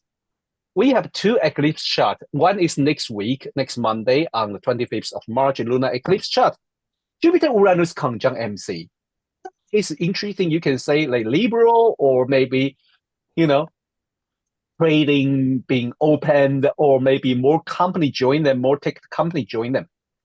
However, you see solar eclipse right on the IC. And we know, like Olga talking about the weather, astrometeorology. Yeah. Jupiter, Saturn conjunct the huge wind, and we also notice earthquake are highly related with this conjunction. Yep. So I will say, keep an eye on this area because they repeat You know what's twice. interesting? You know what's Wow. interesting about that, Rod? Yeah. The rising sign at 24 of Leo. Yeah. That's Australia. That's our geodetic Oh, minimum yes. is Melbourne. Yes. Oh my God. We're 144. Oh, wow. That's geodetic. Yeah. Zero Yeah. signs. Yeah. Pick up, Olga. Yeah, of course. Yes. Wow. Yeah, that's Yeah, really so- interesting. Yes, indeed. I think this year, to be honest with you, if we check the astral map, we also see the relationship between China and Australia. Maybe slightly, could warm up in either way. In one way, we can say I like this way to see the local space chart. Use the capital to draw the Ingress chart, and then you see the relationship between the country with another country. For example, from Beijing, you got the Sun local space and Neptune local space go through the Australia capital, Melbourne and Sydney area. And this totally fit into the story we are reading this now. We expect they show mercy to this journalist, this writer. Yeah. And we feel sorry for him. And we also feel like I think they are playing a game. If they can release him, then the relationship between Australia and China could little bit improve because it was really pretty bad for the last couple of years. And Could be a tactic. Yeah. A tactic to it's a tactic. improve the relationship. Yeah. Definitely. However, if you know China's story about this area of, I'm not going to mention Taiwan. We know that's really bad. That is always challenge. But this area between, the South China Sea, between Philippines, Vietnam, Malaysia, this area is what they call the something like they're arguing about their ocean marine territory in this area. We have Mars line go through this area and the Saturn Venus line goes through this area. This could show that we know Saturn, Neptune, Saturn in Pisces is we are not sure where is the boundary. This argue will continue again this year. Well, apart from this, I'm going to share a couple things with you. I try to find a photo. I probably need to grab my phone out, but this is first things I'm going to share with you. At this moment, there's a comet. Comet's my thing. I'm crazy about a comet. And there's a comet, but in the North Hemisphere, more likely in North Hemisphere, after sunset, you can see it. Well, honestly, it's not a huge comet. It's just a light dot. Okay, it's just a light dot called 12P Brock. What astrological meaning about this point and what strike me is on the 31st of March, 31st of March, Brock will conjunct. It's not just a line on zodiac degree. like since Julija mentioned about the 3 layer of ecliptic, the 3 layer of zodiac constellation. This is the last one, constellation. The one I'm showing you is comet exact conjunct right on the top of Hammel, big star here Hammel. we are. Mm, On the very. 30, Mm. exactly on top, exactly on top. It Wow. doesn't happen very often, but this is a sign, isn't it? Astrologer, we read the sign. It's not just aligned with Hammel. It's What exact dates? on the What? Oh, the 30, 31st. 31st, of March. 31st. Okay. Oh, wow. So, but you In know, it's between like an eclipse. eclipses.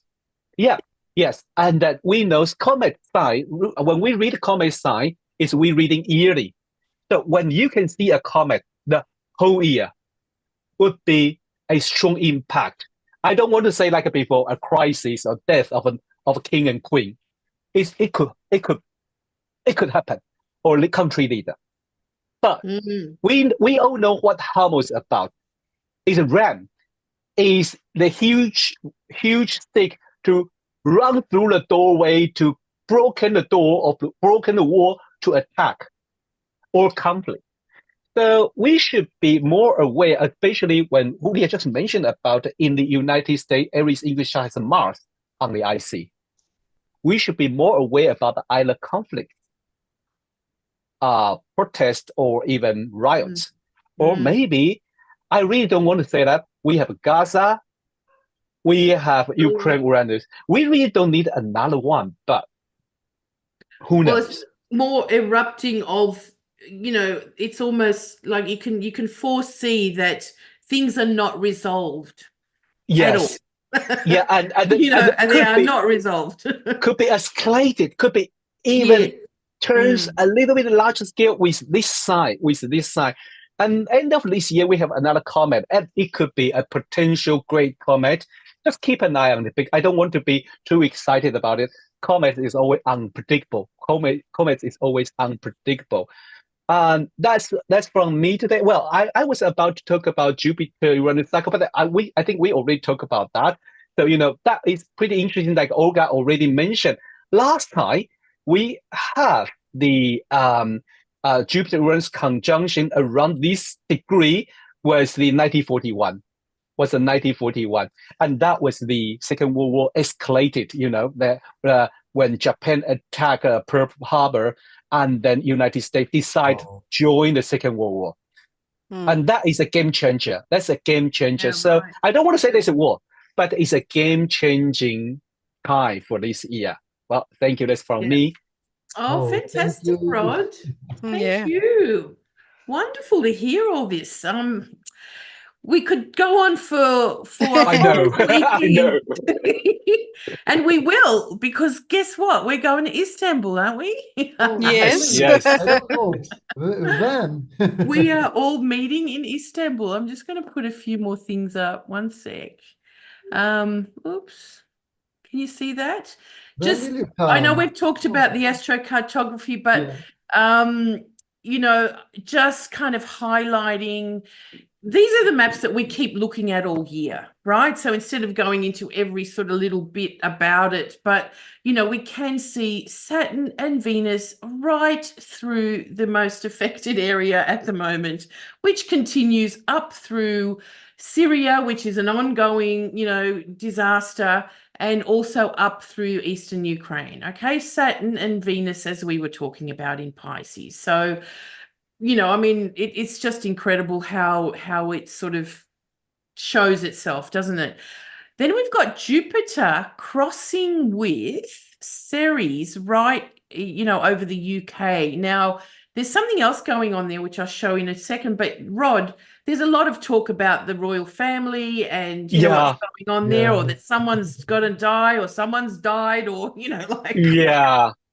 So there's a lot of focus on there with Jupiter on the IC, right? So that's quite interesting, isn't it?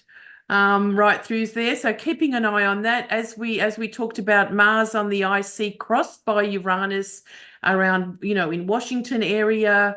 We've got the Pluto moon going right through the middle of the USA, and I think it's through India. Maybe I can add something because Sure.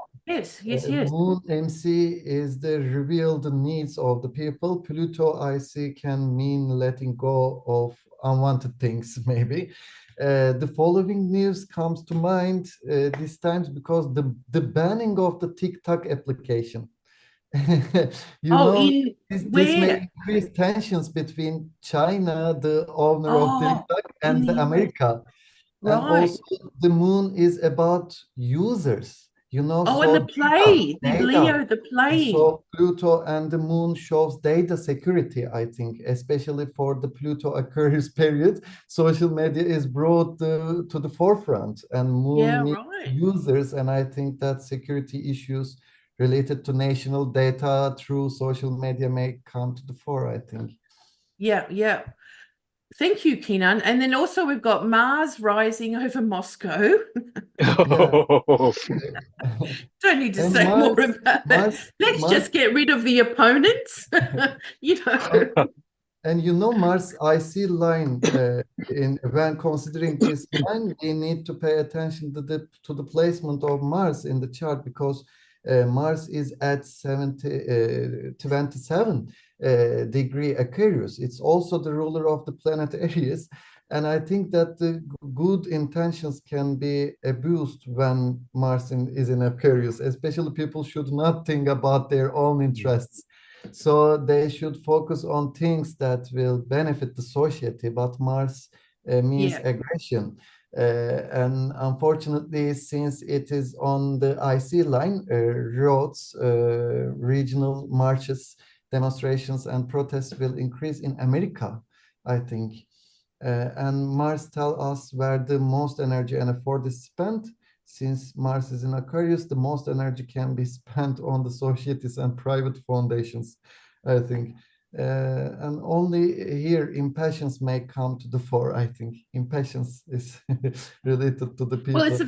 it's very hot and passionate combination, Moon, Yeah, Pluto, and of course, of everything that course. we've talked about there as well.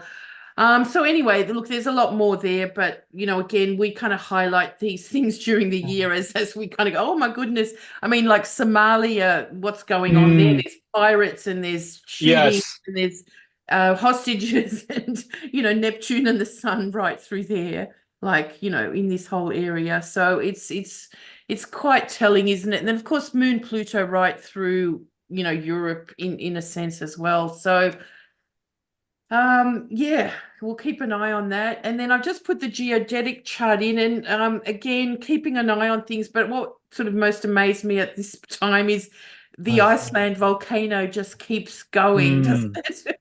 Yeah. And of course, Pluto's moving through there. The moon's just joined it for, because the moon will move quicker through this area.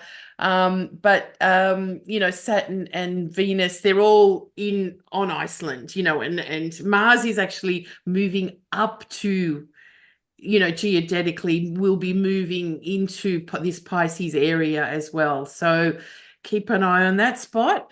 And I mean, there's again a lot more to keep an eye out, but I just wanted to, as we see, the sun is the beginning, showing now, because this is the Aries Ingress chart, shows the beginning of the geodetic chart, right? That then we slice up 30 degrees around the globe.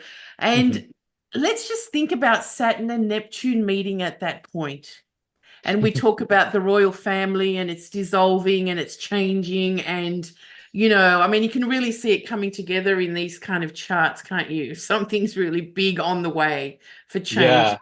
Yeah. Yeah, when you see that, it's pretty interesting because to be honest, I never expecting the dissolving of a royal family. It's kind of a belief, right? It's kind of a tradition. It's kind of a religion in England. In England, so people always want to see king and queen and prince and princess. It's like a fairy tale. Well, But it now might not you just completely see, dissolve, but it will be. It's on the way to change. I think it's an awakening, especially with that kind of photo editing. You think, what? They do all photo editing herself. And then you're like, I don't know what to believe is true or not. So this is the beginning, I think. Yeah. Okay, hang on. I've got to do something So just gonna go back to that. So we're nearly getting there, everyone. So let me just get that back. So let's move on from there. So now I just want a quick look at the CIA chart because we're all meeting in Istanbul, like I said, early June. And Yeah. keep an eye out on this little Mercury here at 11 degrees. And I've got a few midpoints that I've put into the chart, and we've got Uranus and Pluto at 0 Aquarius. How cool. Yeah. Which is, of course, where Pluto is going through. And then keep an eye on this Saturn moon here, because I thought, okay, let's have a look at the astro map for the CIA through Istanbul. And so we've got the Saturn moon going very close to Istanbul, okay? Wow. Very close through here. And it's at 11 Gemini, okay? So it relates to the 11 Leo Mercury, right? Mhm. Very, very connected there. But, anyway, but can we get a bit closer? And what I found is that we are meeting at we are going to be in Istanbul at the time of the Venus star point, right? Which is a few days after our conference, or the conference that Kenan's organizing. And guess where 14 Gemini is? Right through Istanbul. You got it? It's my midheaven. That's Hey? amazing. It's my midheaven. Anyway, just to tell another little story, have a listen to this, and I hope you can hear it. And this is the story about 11 degrees. So gathering intelligence, indeed, as we began our council disguised as whatever this is, today, the moon rising at 11 Leo. Now, a lot of our work, we're learning from actual just noticing and applications, not necessarily in books. So there was a time when I was doing charts for mostly good people, but who were spies and undercover agents and political operatives, mostly good, but they all had a planet at 11 plus Leo, and I was like, oh, it's a gathering intelligence thing. Now, part of this is. How cool is that? Oh. So this is where I first learned about it, right? Caroline Casey, Olga and I at UAC, and Caroline Casey, we went to her talk. She was talking about New Orleans, and as she does, so many interesting things. And knowing that the CIA's got Mercury at 11 degrees of Leo, we just fell off our chair. Like we were just about to fall off our chair.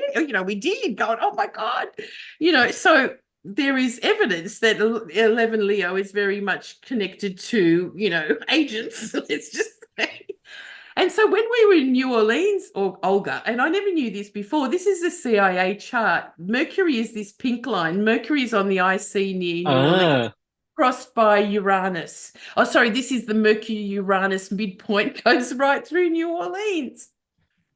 And that was the first time Olga and I went overseas to be agents, overseas and meet people and stuff. So anyway, the story continues, and we're so excited because, hang on, because we're going, and Kenan has organized a conference and invited the three of us, myself, Rod, and Olga, to be there. So we are really, really excited. Tell us a bit about it, or more about it.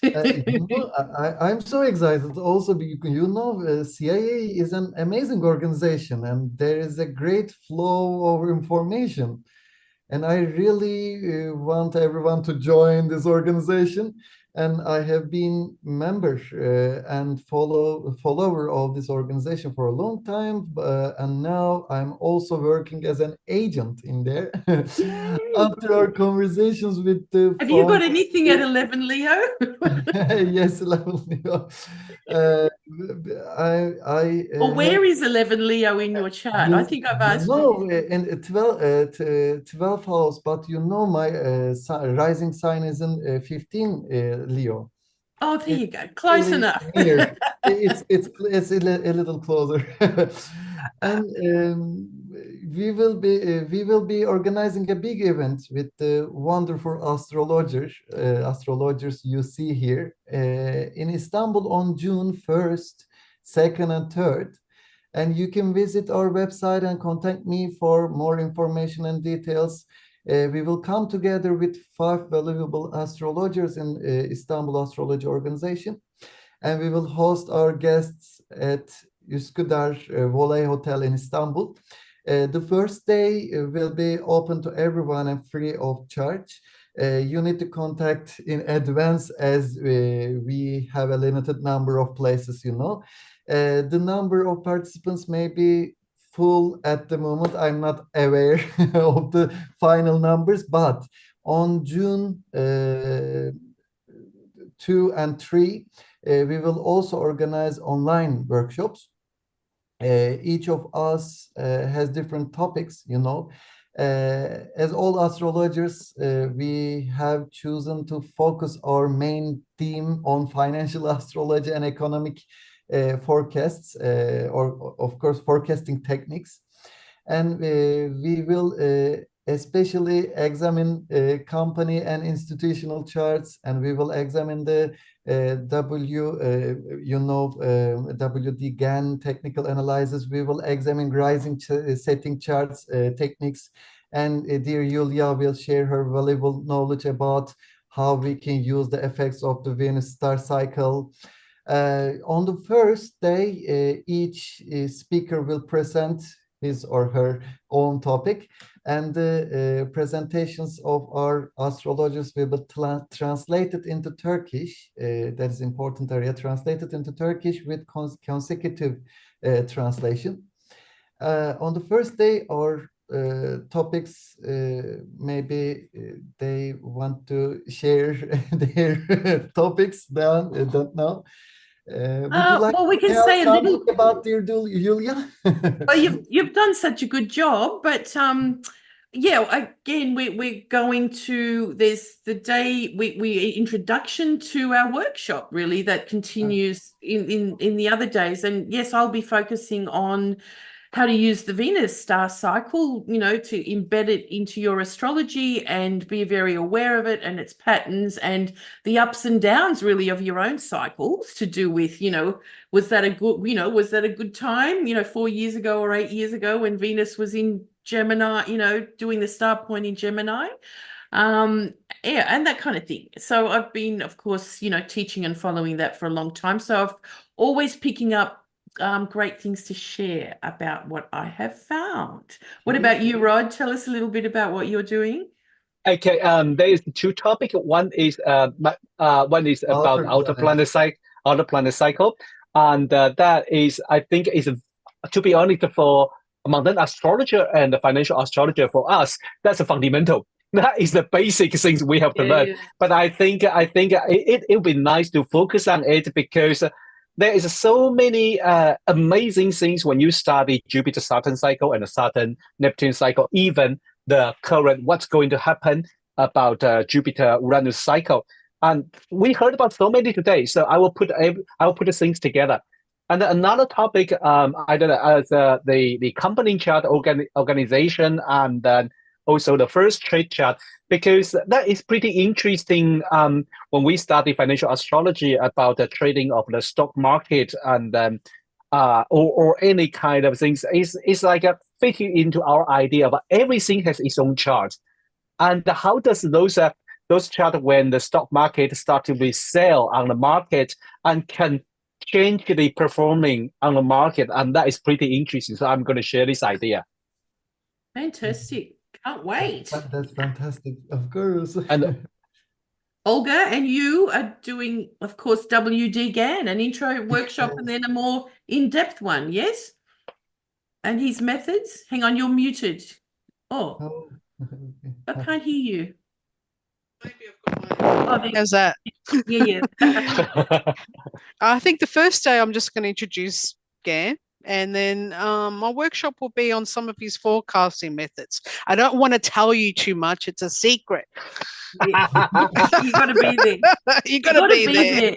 Or you got to be online, because Kenan, you said just before that it's mostly booked out. So that's pretty cool. So wow, well done already. It's only been, done, yeah. We only talked about it 2 weeks ago. Yeah. Not quite, but fantastic. You know, well done. well done, agents.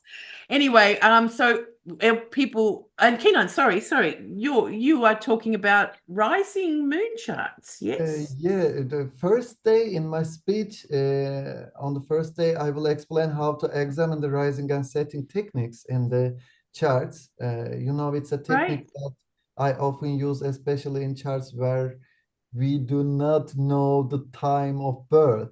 Or I use this technique in charts where I don't know the moment of establishment. Actually, we choose a planet we want to examine in advance.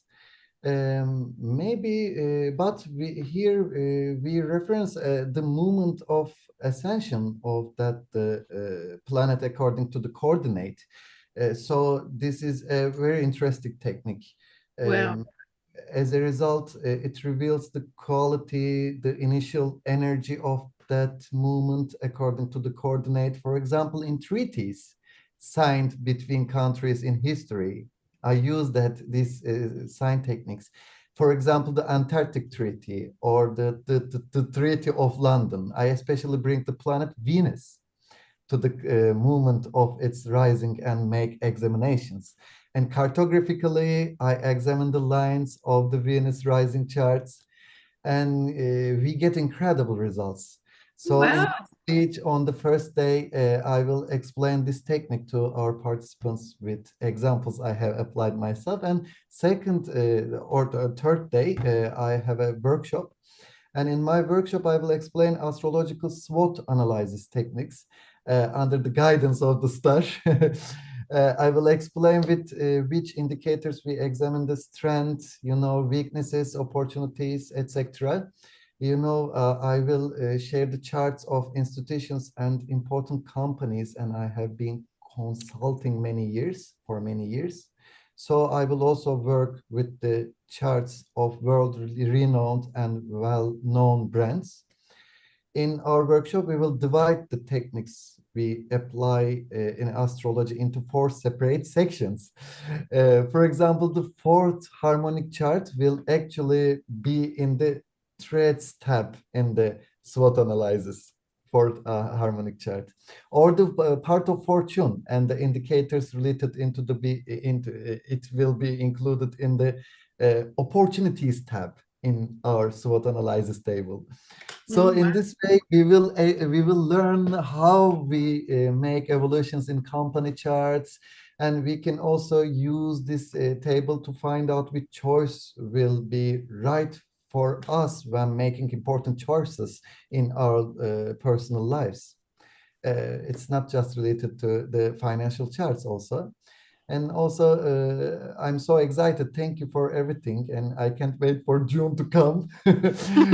What is possible so that we can meet each other as soon as possible. Well, fantastic that you've organized it. And, we really appreciate you, Agent 104. Now, listen, because you 3 are there, I want you to pick either someone from your own school or someone online to give a CIA membership to tonight as a International Astrology Day gift. So each of you pick someone that you can see online here or on the YouTube if anyone's there. Kenan, maybe you can pick someone from your school that you can gift it to. Okay, but it's too hard to pick some name. I know. So you got to random. You got to. I don't know. You can ask a question maybe if you. Maybe we can do a bit of fun like that. I don't want to keep you all too long because you've probably got things to get onto, and we've already done 2 hours. But just to know that the CIA has got, a membership that you have access to like 130 amazing teaching videos, and there's nearly two every month. There's about 20 new ones a year, and we add bonuses and all that kind of stuff. So if you are serious about learning more from quality astrology like these 3, then you need to be a member and really sort of let's say get into it, because knowing astrology well is all about sort of doing the work, isn't it? You have to do the work. So, you know, people often say to us, you know, how do you know so much? It's like, because I'm crazy about it and I can't get enough, you know. So everyone pick someone, ask a question so I can gift you all and if you're online here, I have got your email so I can get in touch with you. I won't do it tonight because it's getting a bit Okay. late. Oh, okay. All right, go for it. Go for Rod, it. you go first. Oh, I go first. Okay. I don't know. Should I ask a question then? Anyone who answered? You can ask a question. Okay. I ask a question about. Okay. What's jumping into my mind because this is also winning the prize. So, at what sign, what degree Jupiter-Uranus conjunct this year? At what sign, what degree Jupiter-Uranus conjunct this year? Because it's a winning prize, Jupiter. Surprising prize. 21 Yeah, degrees. we got one. Amanda was first. Amanda. Congratulations, Amanda. Hopefully, Anna, don't worry because there is a Kenan and Olga. Yeah, cool. So it's the first one in, really. That's good work there, Rod. Thank you. And and if someone already has a membership, then I can gift you another year. Put it that way. All right. So, that's lovely. All right. So, Olga, what would you like to do? Okay. What degree is the sun at the summer solstice? I know. Which summer? Northern hemisphere, summer solstice. What degree is the sun at the summer solstice in the northern hemisphere? Come on, guys. 0 Capricorn, we have Nadia Kamal. Say it first. Thank you, Nadia. That's not correct. That's not correct. That's not correct. Okay. Oh, sorry. I just saw 0. Oh, you're right. It's not correct. Yeah. Christina Depper-Schmidt. Yeah. Okay. Now, please just maybe message me your emails just in case. You have to be registered, so I must have them. But just in case you don't, all right, put them in the chat if you can. Congratulations, Christina, and then Kenan. How about for you? I'm gonna ask what's the degree of Saturn and Mars conjunction in 2024? What the sign? And sign. Saturn and Mars conjunction degree and the sign. Yeah. Ooh, this is tough. Not Aries. And maybe Close, but not. Close. what is the No, not really. degree of the Saturn and Mars conjunction in 2024? Saturn and Mars conjunction. 22 Pisces. Okay, I've got Amanda's. Pisces is true one, but degree is not. Yeah, degree. Yes, Degree's not right. Verna Kotrako. Yeah. All right. Well, Verna's already a member, so you get an extra year. Really? Okay. Fantastic, Verna. Okay, so, and I'm going to be going to Greece first, so she's in Greece. Fantastic. So, Verna, I've got your email, but can I just get Christina, what was your name? Christina Depper-Schmidt. Could you just put your email in the chat there for me? So otherwise, everyone, yes, 20% off for a few days. We just love to give things away and good astrology. So do sign up and you won't be disappointed. A lot of people say, oh my God, why haven't I done this before? So it's a good time to join. And a lot of people ask me, you know, how do I become an agent? Well, agents have to do work. So, and then that sort of puts people off. So our next Time Lords magazine, we're scramming to get, well, not scramming, we're working hard to put it together over the next 5 days or 6 days. So it will be out hopefully the 27th. So keep an eye out for that. But it's free and it's full of great information. Someone was asking me about geodetic charts before. or online. I've been talking about them in my column here for a while, so you can read there. Olga's got a column. Kenan's got a column. Rod, you're always welcome to add something as well. But Definitely. you're a very good, what do you call it, video guy, because you're so doing videos all the time, and I know I Yeah. need to do more of them. But anyway, we will do as much as we can Yeah. and more often, all right? So happy Equinox, everybody. Thank you to the fabulous agents being online for the 2 hours. Thank you for having us. Thank you for having us. Thank you so much for everything. And Happy we will get together again soon for whatever reason, but mostly in Istanbul, which is going to be here before we know it. So Yeah. amazing. Really, really, really thrilled about everything, really. Yeah, happy Equinox, everyone, and have a Yeah, great. happy Equinox. Don't be scared about what we've told you. It's just how it goes. But I mean, there's a lot coming up, and we're not through it yet. Let's be honest. Yeah. All right. Thanks for that, and we'll see you all again soon. Bye. Bye. And congratulations to the winners.